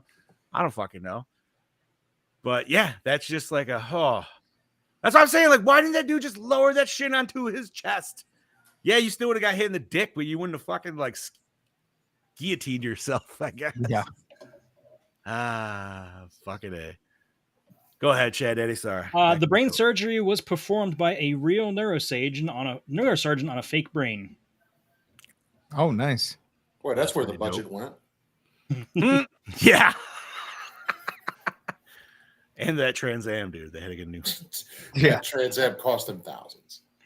Glenn Ford and assistant director Charles Brave were involved in a dispute on the set in which the actor allegedly hit the AD. In an interview with the Terror Trap, producer John Dunning said he hit our AD, who had called a lunch break, in the middle of one of Glenn's scenes. I had to stop the police from arresting him. It was a mess. Glenn wouldn't come out of his dressing room until the first AD apologized, who said he would never apologize to Glenn. But I told him that this might be the end of his career as an AD if he didn't. So he went and said he was sorry, and Glenn said he was sorry. They kissed and made up. As far as I know, Glenn never hit anybody else. Apparently, he was also a heavy drinker during the making of this. He would never be an AD again because an actor was a dick. I don't think I'd apologize, dude. I would just tell him to fuck off. I wouldn't give. I would have said, "Fuck it." If I'm not in this business anymore, fuck him. He's not worth the time. Yeah, I mean, I understand sometimes you got to keep your pride in check, but if a dude fucking hits you, that's a little different. You know what I mean? Like, fuck off. Anyways, what else we got, homie? The filmmakers reportedly detested the poster art and the many press gimmicks to promote Happy Birthday to Me. In particular, they wanted a movie poster that was a bit more subtle about the nature of the movie rather than one that exploited the violence of it. Despite their protests, Columbia Pictures went ahead with the promotional campaign anyway. I mean, you know what? I like the classic cover. It's different. Yeah, I like that part. I will say I like. I don't know. You just get it's like, ooh, nice little kebab. Right. Fucking hey, yeah. Like and you're. Oh, go ahead, sir. I was gonna say I'll get into there is actually more gimmicks, and it's like near the end of my bit here. But go ahead. No, I was gonna say, with that being the cover kill, you think that would be the top notch kill, man. But I feel like the weight one takes it. You know? Yeah, I agree. And it's kind of funny because it's like, oh man, this dude should have a spotter, and then that's when the killer walks in. He's like, oh hey, it's you. It's like, oh. See that also there was a lot of little hints that the killer was a woman the entire time because everybody let their guard down around this person, so it had to have been most likely a girl. I did like how they did that old just like, oh hey, how's it going? Like they never like question, always like aloof. Yeah. Now, how do you feel about the black glove killer thing, man? Like that shtick for me, I don't know. I don't 80s, care for it. 80s. It's too 80s. Like, does it hit for you guys? No. I mean, there's only one killer that it hit for, and that's because it was the actual killer was like Cropsy from The Burning. Other than that, I never liked it. It seemed like it might be something more like Italian, like a giallo kind of. Yeah, like a giallo kind of movie. Yeah. So, and which I always movie definitely gave off. Yeah, that too. Yeah. Well, and I always say that because I think it was probably our second year into the show when TJ was had us doing those like motorcycle helmet killers that are all like leather gloved and shit. Like, you know what I mean? Like it was all felt like that same kind of trope. Yeah, see, like Brody said, that's a giallo trope, the black leather. Yeah. Not my favorite thing. I still do remember my favorite kill from all of those was the one on the playground right in the beginning where the dude was on the little merry-go-round. Yes. The teacher or whatever. Oh shit, which one was that? I don't fucking remember. I just remember that kill. I know, yeah. It was the lesbian killer, wasn't it? Like it was a woman again. And she was the like lesbian teacher or something like that. Oh, damn it. I don't remember. If any of you guys remember, just let us know because I cannot remember what I remember the scene. Yeah. I can remember many about it. You remember when she was hitting on the one young girl and like she had her in her apartment, oh, you should try this wine. It's like, ma'am, you are a teacher and this is a student. This is wrong. Because I don't think it was like college. I think it was like high school or some shit. It wasn't Pieces, was it? No, because Pieces was the dude. You remember? Because like that was the guy killer. Yeah, and it was all with the puzzle. But anyways, what else you got behind the scenes? Let's see. In the U.S., this was the last film to open with the Columbia Pictures logo in use since '76, in which it opens on the torch-bearing lady, then zooms in on her till the torch's light takes up the whole screen, leaving a blue sunburst in its wake with the words Columbia Pictures under it. No shit. So that was the last time we saw that. Nice. Nice. Cool. Melissa Sue Anderson took time off from Little House on the Prairie to do this movie. Right on. Oh, that's what she. Okay. Never yeah. watched it. I never did as well. One more thing. Same. Yeah, no, never.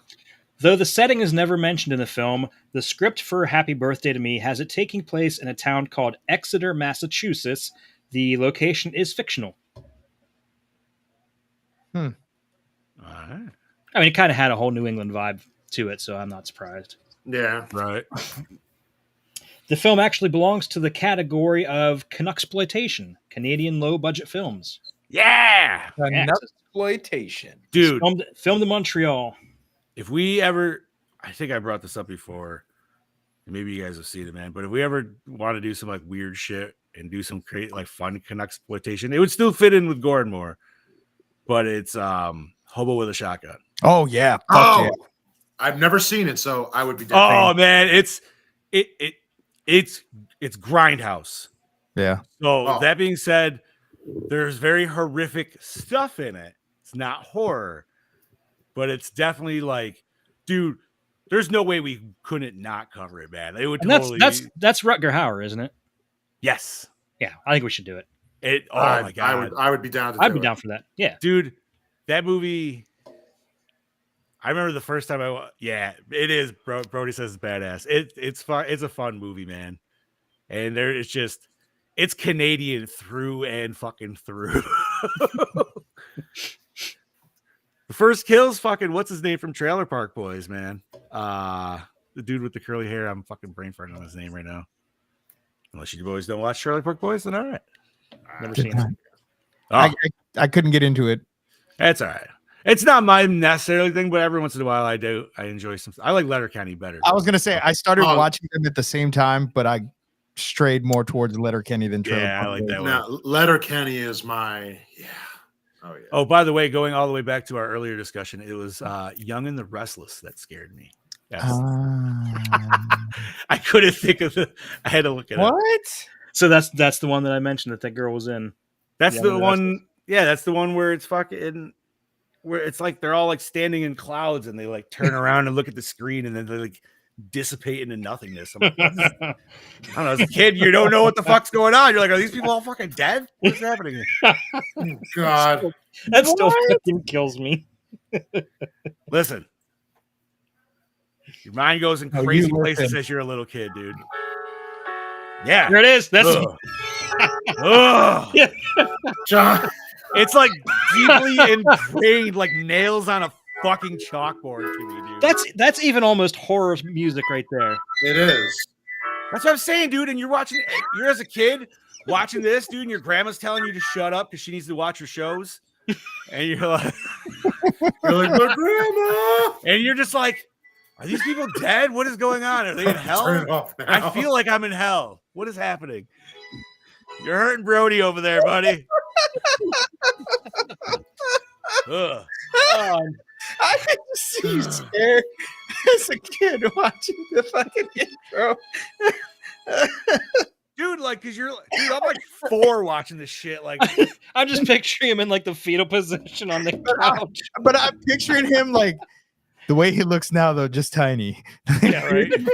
Weird and all. Someone's It's gonna like- recreate that. So and it's like gonna comic be book fucking Wolverine, horrifying. comic book Yes. Andrew Wolverine, like 4'8" me.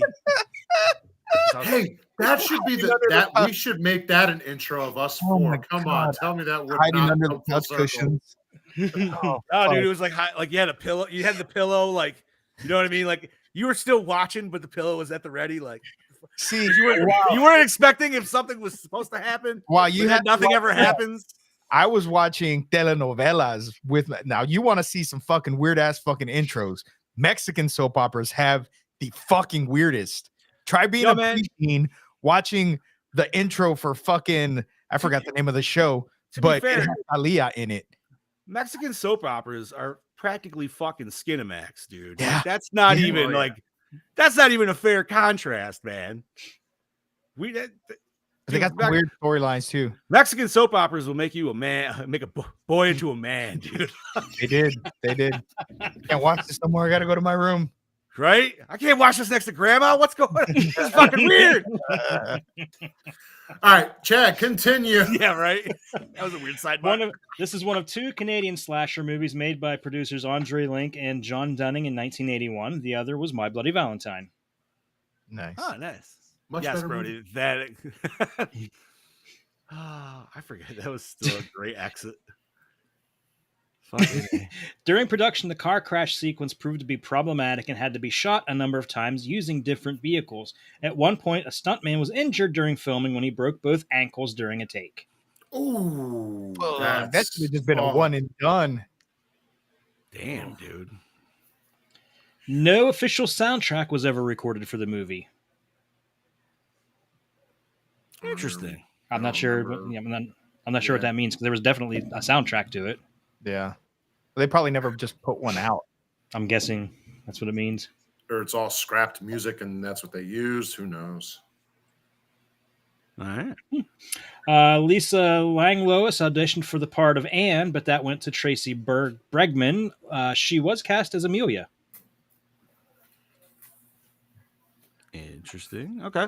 The success of Halloween began a cycle of slasher films with titles and subjects based around commemorative days and events such as Prom Night, Graduation Day, New Year's Evil, My Bloody Valentine, Saturday the 14th, Slumber Party Massacre, April Fool's Day, and Friday the 13th, among others.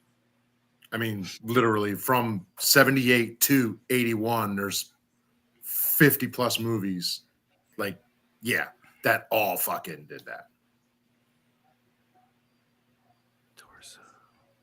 Was it? No. Was the movie Torso? It might have been. Might have. I'm going through our old catalog, but now I gotta like. All right, sorry, I'm on a whole different side quest here. Continue, Chad. Actor and stuntman Dwayne McLean worked on both the similarly titled early 80s films Happy Birthday Gemini in 1980 and Happy Birthday to Me in 81 in the acting and stunts department, respectively. Right on. This features Meatballs alumni Spaz and Hardware, played by Jack Blum and Matt Craven. Any relation? Probably not. Oh, okay. Okay, press reports claimed that in order to keep the twist ending a secret, several endings were shot. This is not true, but helped hide the fact that during shooting, the film had no ending. The script was written with one ending that made sense to the story, but did not have a twist, so producers proceeded to film while tinkering with the twist. This explains why there's no build up to the ending. The original ending for the film had Virginia unsurprisingly revealed as the film's killer, having sliced her way through most of the cast before finally being caught.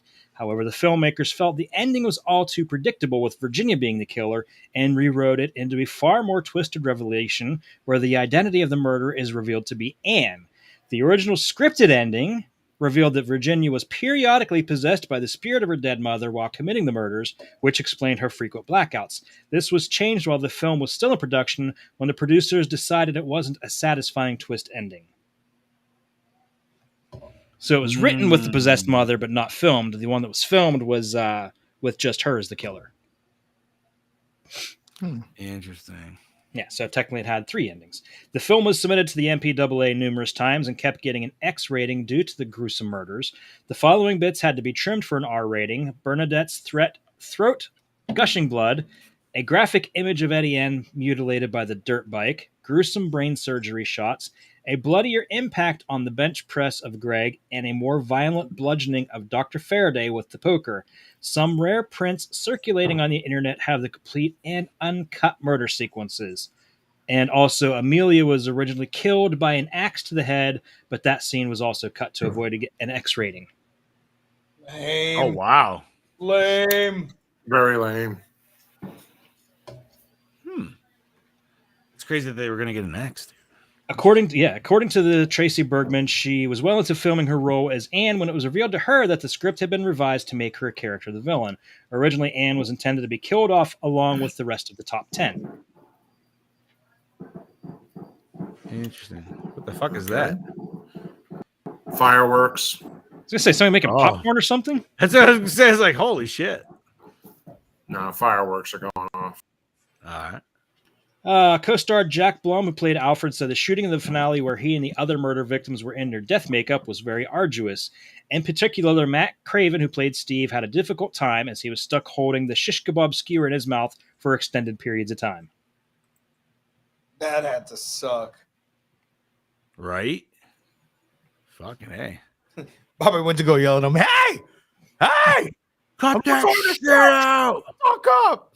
The specialized genre website Retro Slashers has a copy of the script purporting it to be a third draft from April of 80, where the major difference is that Virginia is actually the killer possessed by the spirit of her deceased mother. Although this ending logistically makes more sense than the ending that was filmed, the filmmakers thought what was originally scripted was not climactic enough. Still, the majority of the film does point to this original ending, which indicates the switch came well into production.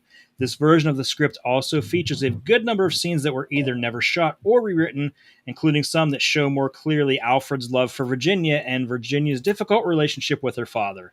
The script was completely reworked by screenwriting team Timothy Bond and Peter Jobin before production started. Damn. Okay, and Should've just finally, left it alone.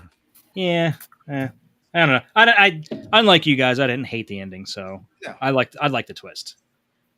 I was shocked. It was very, very much like the first Saw movie, with that level of twist. Yeah. What a twist. What a twist.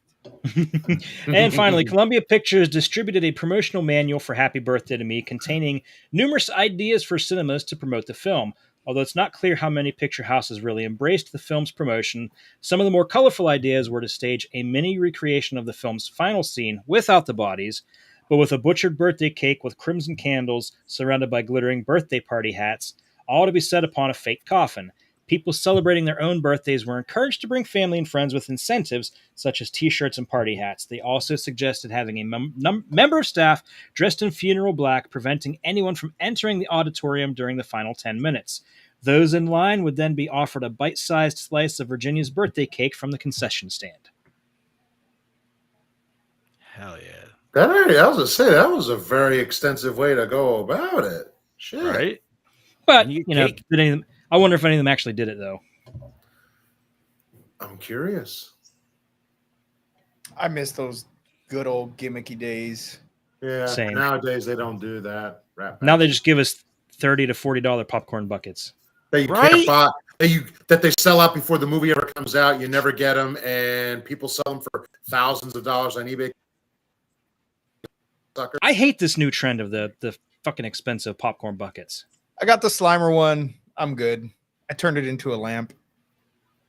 Oh yeah.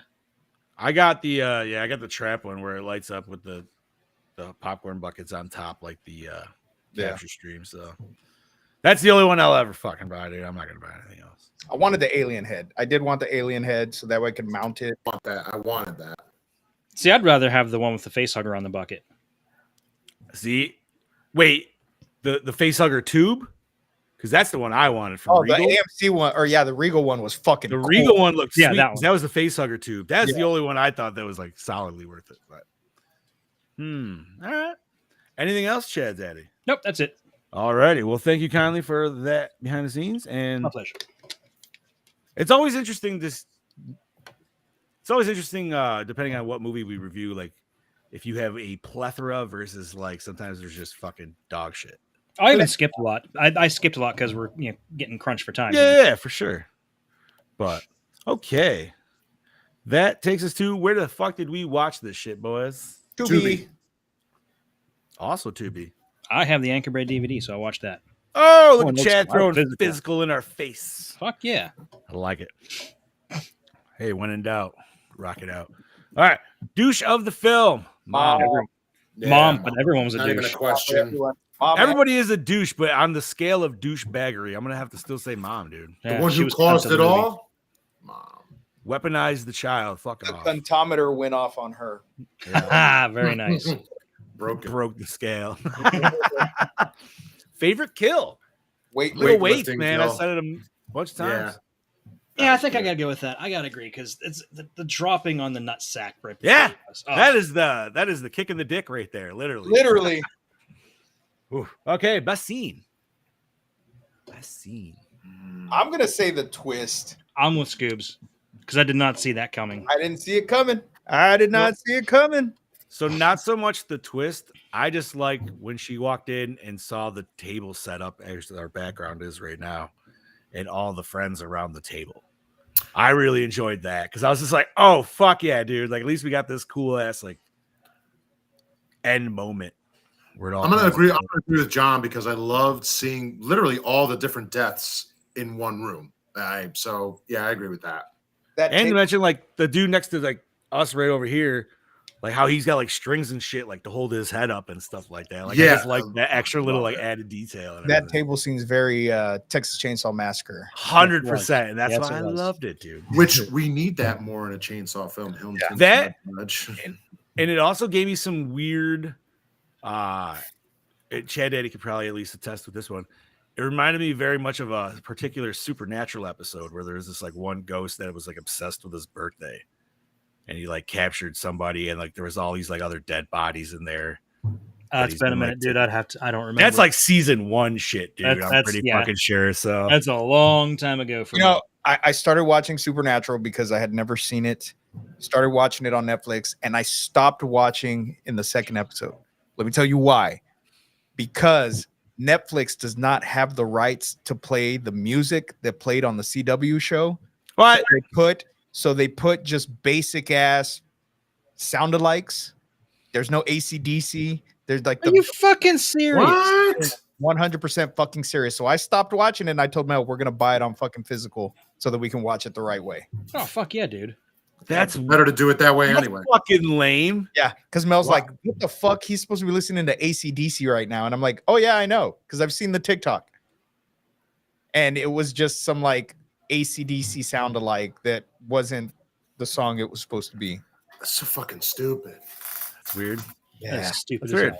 Isn't it still on Hulu though too? Maybe, I don't know. Yeah. Anyways, so did we all do best scene? Yeah. Yes. Worst moment or scene?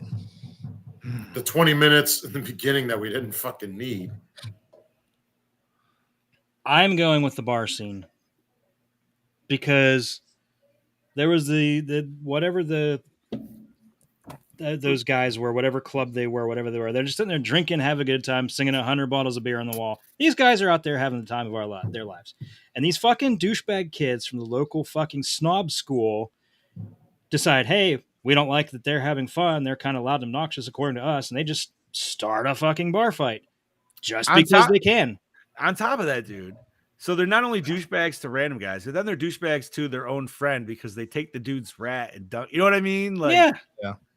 So right off the bat, you're setting the whole thing like, oh no, none of these people are likable. Yeah, they established them as all a-holes. Yep.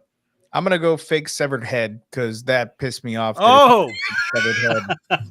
I kind of like that actually. I don't know. I like the doctor coming over and just being like, "You bitch." No, not that. With the fucking the fake head that was Bernadette's fake head or whatever. Oh, see, I understood that because it was dark in there. They didn't know exactly what they were seeing. Their eyes were playing tricks on them. So I kind of get that. Yeah, but why does he even have it?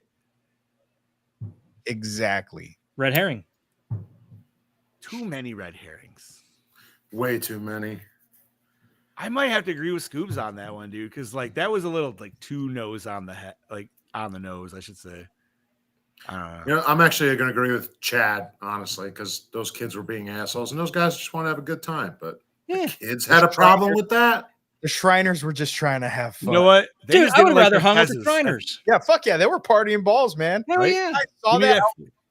You know how we see, and this is the second time I brought it up in the week, but when we see those Halloween parties in movies and we're like, fuck, that'd be dope. That's this bar scene. Exactly. Yeah. But that was this bar scene with those dudes. Like, I would have loved to have been in the bar drinking with those old dudes. Fuck yeah, dude. Like, sure, is the song annoying? Yeah. But you're also not at their level of inebriation to which you need to be in order to enjoy that song. Exactly. 100%. And not one other single person in that bar had a problem with it except for these fucking snobs. Yep. You are not wrong. Okay. Did the opening scene hook you in?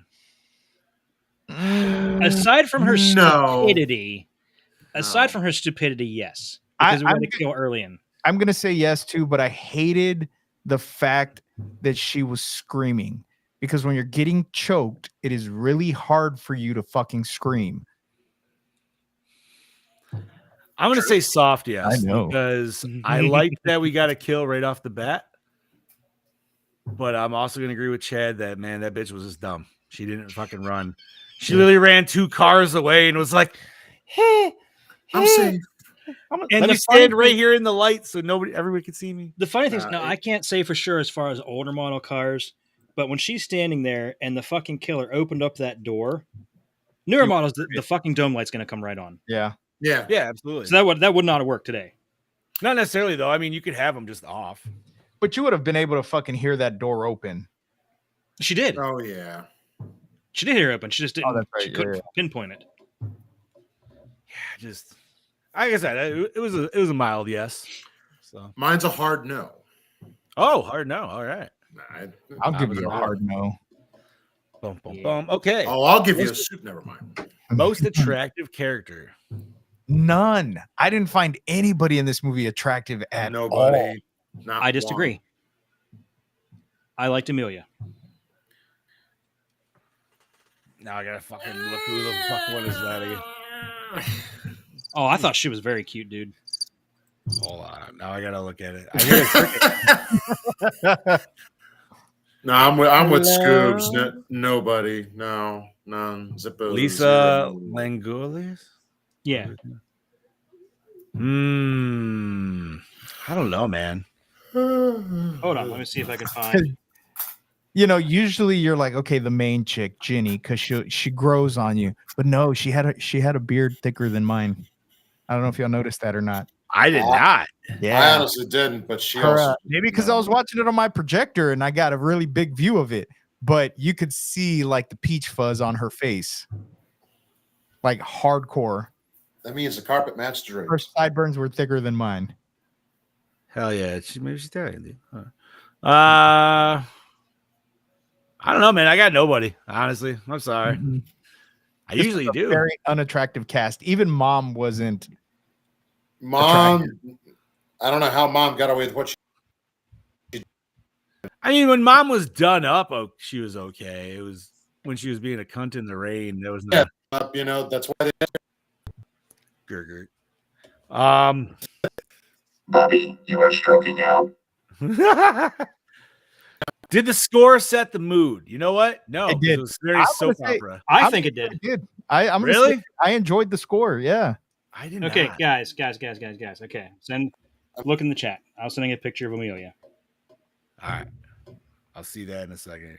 All right. So that takes us to best song. Do we have a best song? I didn't remember any songs. We'll give it to the Shriners singing 100 Bottles of Beer on the Wall. Hey, there you go. Perfect. Yeah. I'll I accept. don't know, Chad. Her teeth look kind of big. I Look at her teeth. don't know, man. I can look past that. Bobby has exited once again. Yeah, not my thing. She's got big doughy eyes. I do like the eyes. Don't get me wrong, but I just For me, it was the eyes. Yeah, can't do it. Fair enough. I'll let you take that back, Scoops. All right. That takes us to favorite character. I'm going to go the stepdad. You know what, man? He seemed like a good dude. He's just hardworking. He still cared for his daughter, even though it wasn't her or his. I'm gonna go with the rat. Huh? All right. You know, secretly, he's a bad guy down the road. Yeah. I'm going to give it to that whole group of Shriners. Oh, There nice. you go. Hell yeah. Love those guys. Bob, who you got favorite character? Nobody. Nobody. I was like, fuck these guys. All right. That's fine. There doesn't have to be. Was it scary? No. No. Not really. Does it hold up today? The Yes question. and no. Soft yes. To a no. You know, it didn't What am I hit the saying? for No, me, no. but It didn't hit the T for me, but it doesn't mean that like production wise it was bad or anything like that. Like gore effects were pretty solid. So for the most part, I would have to even say yes, even though I didn't care for it. I'll do my song. Acting wise, yeah, it's fair, Bob. Acting wise, what do you guys think? Yes, no? I mean, I would say Okay. since we hated all the characters, they all did their jobs pretty Yeah, well. they did their job pretty well. So I'm gonna say yes. Acting was good. Yeah, Fair enough. That sells me. Cinematography, anything good? No, the cinematography was shit. Even like I said, the fucking scene with the car falling into the goddamn water was edited so fucking shitty. Like The Trans Am, that was bad. Yeah. Okay. No, fair enough. Bad cinematography. We usually don't get to see that or say that a lot. no, we don't. No. But when it's right there in your fucking face, like That's fair. No, that's 100%. Did we like the premise? I did. I'm gonna say yeah because I did. Slasher, I like the premise and the horror. twist. I know you didn't, but I like it. I like it. I felt it could have been done better, but yeah, I like it, but it could have been done better. Oh, Brody said also she saw someone dead in the bathtub. 1 minute later, it's clean enough to eat off of. What the fuck? Okay, but that's how She it was chloroformed, Yeah, yo. it was chloroformed. So to her, it was only a minute later. We don't really know how long it was. And that bitch was just holding her breath in the tub until like whatever. All right. How did that work? Like, because she like saw that. Then like, how did she get out and chloroform her in that? You know, I don't know. Whatever. Well, you know something. That's why I'm going to say, actually, now for premise wise, no. You're chloroforming someone way too fucking easy. No. Yeah, it's like Think she's that Bill has Cosby roofing people. right? I was gonna say, does that have any side effects? Yeah, Just being multiply That's Just what Steph chloroformed wanted to know. That's what Steph over was and over asking. again? Like, what Let's the fuck, ask bro? the Google. That is exactly what Steph asked. It's a legitimate question, though. Steve, get that answer. right. Don't do that, man. That's just gonna flag you, He's going to be on an FBI watch list, right? We all How many are. times can somebody take chloroform before it's deadly? Exposure to chloroform may cause a range of health effects, including short-term inhaling. Chloroform vapors can cause dry mouth and throat and shortness of breath. Ingesting it can cause a burning sensation in the mouth and throat, nausea, and vomiting. Long-term exposure to chloroform can damage the liver, kidneys, skin, and central nervous system.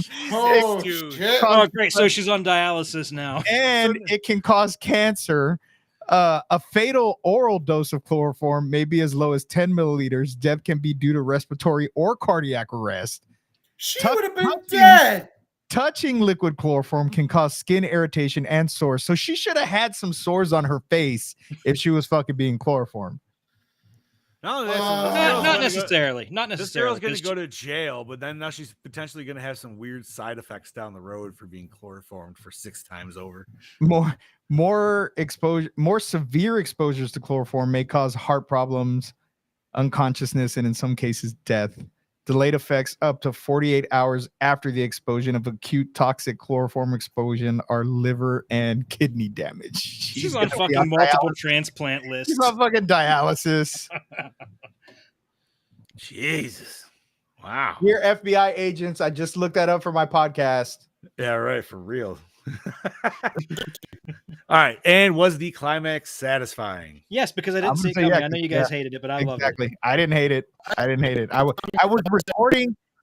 I was going to record myself getting my genuine reaction. And Mel walked in the room and was like, "Are you done with your movie yet?" I'm like, "You fucked up the goddamn video I was doing." Damn. You need a little recording light outside your room now. I know. Yeah. In session. There you go. Yeah, for me it was definitely not, but that's all right. You know what? That's how the world spins, right? Recycle, rewind, remake, or reboot, boys. I'm probably gonna recycle this one, dude. I have no reason to watch this ever again. I'll rewind it, but I also kind of want to lean into remake and give us that the original scripted ending. I'm going remake. Wait, what was the scripted ending? Was that the mom one or was that her? Was the mom one. That was the mom one. Sorry, I'm laughing at Brody's fucking. Brody said, walking around the prison with liver failure looking like an Oompa Loompa. Dude, she would, man. That shit would be. It sounds like you almost get like the like the after effects of like long alcoholism almost Yeah. and shit like that that Yeah. affect your liver and everything. Oh, fuck that, dude. All right. We lost Bob, so I don't have his vote. Hopefully he jumps back in. Oh, here Hey, there he is. I got him. We'll let you go in. I hate this fucking shit. Bob, welcome back. Recycle, rewind, remake, or reboot, homie. Remake. Remake. Okay. Let's rate this bitch. Brody started off with a 2.5. Scuba, what do you got, bud? I'm gonna give it a 2.5. That's what I came in because it wasn't super awesome, but the ending is what making me give it a 2.5. I would have given it way lower if it didn't have that ending. Bob? I'm actually going to go a little lower and say a 2.3. 2.3. All right. Actually, that's higher than what I thought you were going to give it, homie. So just from your earlier reactions to it. Chad Daddy. I'm giving it a 3. Fuck it. I enjoyed it. It wasn't right. boring. I almost said 3. Almost. 3. And I'm giving it a 2. That's all it was for me. So that takes us to 2.5. All right. 2.46. God damn it, Brody called it again. Yes, he did. Next episode, Chad Oh, shit. Daddy. Damn it. Hold on. I got it right. I saw the devil. I saw the devil. Yeah. Hey, all right. So that is a me pick. 2010. Yeah, That's- 2010. I had That the original is- Lake Mungo written in my book here, It but I says had it's on Disney Plus. Yeah, because it's on Hulu. So Yeah. Hulu has it. So Hulu, That- Disney Plus, That's going to be a good watch. Amazon. Now, last time I watched this, it was on Tubi, and they had both versions. So there is subtitled, but then they also have a dubbed. I'm going to be probably watching the subtitled version myself, but if you boys prefer to watch the dubbed, by all means. I don't think there's going to be that much of a difference. Now, I know I've watched this. I got Brody to watch this. Bob, you said you did watch this one? Yeah, when you told me about the first You did time, watch I think I watched Okay. it like a day after. Yeah. So Chad Daddy and Scubas are fresh. I haven't even watched the trailer yet. Same. Don't watch it. You know what? Don't even watch fresh. the trailer. Just Go watch the fresh. movie. Yeah, that's all I did. It was just, hey, check out this foreign film. Ha. That's about fucking I want to go in completely not knowing what I'm getting into. Yeah. Fuck yeah, dude. So it's 2010. I saw the devil. Fuck yeah, I can't. Oh man, I can't wait to talk about that shit next time. That's going to be a good movie to watch. Hell yeah. And then all right, so is there anything nerdy, boys? Yes, I do want to bring this up because we reviewed Deathgasm last week. Yes, we did. And ironically enough, they did start filming the sequel. Not only that, they finished filming the sequel just this weekend. Fuck yeah. they did. Hell yeah. You see, they also did it like the first one. They only did a 20-day shoot. Nice. Wow. I think it's going to be really close to what we got in the first one. I'm not gonna lie, boys. I think I'm going to try to reach out to some people from that production and see if we can get maybe some interviews. Fuck yeah. Hell yeah, dude. I 100% agree. We haven't done interviews personally. This grouping here under this title has not done any interviews per se since. You know what? No, we had Mick Strawn on us with us. Yeah, we had Mick. We did. We did. So, but that wasn't necessarily an interview. That was just more like, Nick, come along with us on the ride while we talk about this. Yeah. He just joined us for an episode. We didn't interview. Yeah. So I think if we can get an interview with them, I say we start a Patreon and throw it up on a Patreon. I agree. I'm not opposed to that. And we can, because you guys know a lot of people that are in the industry that we could totally get interviews for or interviews with, and we can just throw it up on our Patreon. And if people want to, listen to them, they can go listen to them on Patreon. Yeah, Brody said the director might be on board with that. So, dude, I mean, it's not like we wouldn't love to promote that, dude. We loved the fucking first one, so you know what I mean? Yeah, 100%.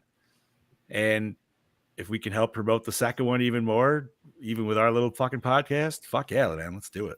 Hell yeah! I'm in. So, absolutely. Anything else nerdy? Couple new like horror figures and such. This one I have to bring up because it's one of the coolest. We're finally getting an Evil Dead 2-pack of Ash and Cheryl from the first movie from NECA. It's due out in January. Pre-order, it's up for $69.99. I don't know if anybody saw the pictures. Pretty detailed figures. You get them in a 2-pack. And then I don't know if you guys saw this movie, but it's finally after all these years getting a DVD release. Hold on, where's the article? It's called Hush. It's about a woman who's deaf. And is that the one in the woods? Yes. With the glass cabin?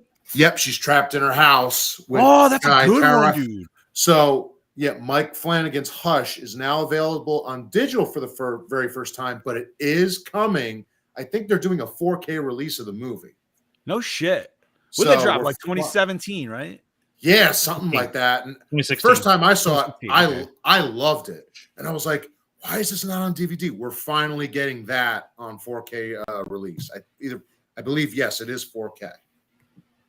Awesome. Yeah, I remember watching that on Netflix a few years back, dude. That was a pretty solid flick. Yeah. So that's cool. all I got. I don't have anything nerdy, but it just popped in my head right now. I just realized I should have said it during my slice of life. I got my first fucking paid Jason gig. I get to go. I saw that. Yeah, I get to drive to Austin, Texas and go kill some models. Not for reals, FBI, for fakes in photos. But I was looking at the girl's photography, and she does a lot of like stuff I've never done before in photos, like gallo style photography, sexiness. So I told Mel, I was like, I don't know if you're comfortable, and if you're not, she's like, no, fuck that, go do it. And I'm like, thank you. I mean, worst case, just bring her along. Oh yeah, no, and I told her, I said, you can come with me if you want to come. She's like, go. She's like, just fucking go. If I can take the day off of work, I'll go with you. If not, just fucking go. Steve, I think she knows you well enough that she knows you. Yeah, I think you're good. No, the thing with her is she's just gonna be like, take pictures. There you go. She's gonna get mad if you don't bring back evidence. Exactly. Were there any hot bitches there? Yes. Did you take pictures? Here's my phone. Brody, you're 100% right, dude. You know what, man? But this being a Netflix film, and even though way down the road we're getting a physical, maybe there's always hope for TCM. Be nice. Maybe. I have some nerdy news. I forgot to bring it down with me, but I'm sure you boys have seen it, and if not, I got dropped off today a Fanta new Beetlejuice apple soda. And that is by far the most disgusting. I was about to say, is it gross? I've heard people saying it's nasty. I have ever had. I've accidentally drank water with apple vinegar in it, and I'd rather drink that again than this shit, dude. This shit was fucking disgusting. Was it I know. Was it flaming hot Mountain Dew bad? See, I never even had that because I hate flaming hot. It was horrible. I don't fucking. I'm sure that was probably just as bad. No, so this one, it's like it hits you with like this spice cinnamon flavor first, and then it goes right to this really shitty candy like sour apple flavor that's just like, dude, I took one sip, I was like, oh, it's like, all right, I need to take one more for the ultimate deciding.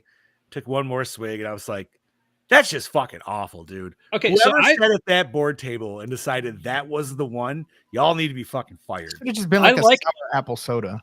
See, I like the sour apple candies, but I've never once thought, you know what? I could drink an entire bottle of this. Correct. I've had a sour apple soda before, and they're really good. Like, well, this was not. Maybe you boys would like this. I feel like somebody was like, listen, Beetlejuice is gross. So we need a beverage that represents Beetlejuice. And boy, did they fucking hit the mark on that if that's what they were going for. But man, as for sales-wise, anybody buying more than just one to try it out, I don't see anybody going back for a second. I don't know, man. Did anyone ever try that nasty-ass fucking cucumber lemon fucking Gatorade they came out with? No, yeah, that shit was gross. No. They made that for my people. Because that's the kind of shit that we like to fucking drink. That was fucking disgusting. That was the worst thing I've ever drank. No. Now, if you boys see it out there, maybe you want to try it out. I'm just giving you the warning. That shit was nasty as fuck. So I'm still excited for the movie, though. It doesn't change my hopes for that. I got my tickets for Thursday. Yeah? Yeah. Fuck yeah, bro. We'll see how it goes. I hope I can get there this weekend, but I'm not going to. I'm going to try. I know Yeah. it's playing at the drive-in, so we'll see. I hope my drive-ins was actually asking if they wanted to stay open one more weekend to play that, and if they do, maybe I'll go there. So Oh, ours will probably open until like October. I'm gonna leave dude, work. I've done that before, man. They've gone all the way up to Thanksgiving, where like if it's nice enough, They should. that was fucking awesome because they were showing Halloween movies all the way up to Thanksgiving, where they were doing some Christmas movies. That This place they've been planning this for a while. They've been pre-selling Beetlejuice tickets for like a month. Nice. Yeah, where's the Beetlejuice popcorn buckets? I haven't seen those fucking released yet. No, they have Cinemark. Is it? Really? Yeah. Well, I saw Cinemarks. It's just like a little pop-looking Beetlejuice on a striped bucket. That's dumb. It should be the old like sculpture pieces from the first one. Yeah, that'd have been cool. And I think the cup has a sandworm on it or something. Okay, that makes sense. All right, boys. Well, if that is it, I'm gonna say we wrap this shit up. Great. Scuba Steve, you want to start us off? All right, ladies and gentlemen, as always, I'm your host with the ghost, the prince of the paranormal, the duke of the dead, the dean of the deceased, the ghost daddy himself, Lord Scuba Cabra, saying, I'll see you next week. This is your killing machine, Bobby Amon, saying we'll see you next week for I Saw the Devil. Check it out before you come to our episode. Definitely. Yeah. This is your Dark Lord of Knowledge, your Chad Daddy way down yonder, Chattahoochee, saying, join us next week because I saw the devil. Woo! And I'm your not so mean Fluff Master Supreme saying thank you once again, Gorehounds, for joining us for another fantastic episode of the Gore More Podcast. You can catch our audio episodes on any of your fucking favorite podcasting apps, Podbean, Spotify, Apple, you name it, you got it, iHeart, all that good shit. Check out our homie down below, Lord Scuba Cabra's Somewhat Supernatural, also recently uploaded to Podbean and Spotify and everything else. Look for that new No Ghost logo. Yeah. I like that, by the way. Thank you. Yeah. If you got it's the closest one that looks to like a Ghostbuster symbol. If you're lucky, just look for that shit. That being said, follow us on Podbean. Find our Facebook if you're not on there. Like and follow YouTube as well. Check out the store. It's getting cold. Need them hoodies. So, and then other than that, watch the movie and join us next week. Stay fresh, cheese bags. Ramunda cheese dick. Birthday blowjobs.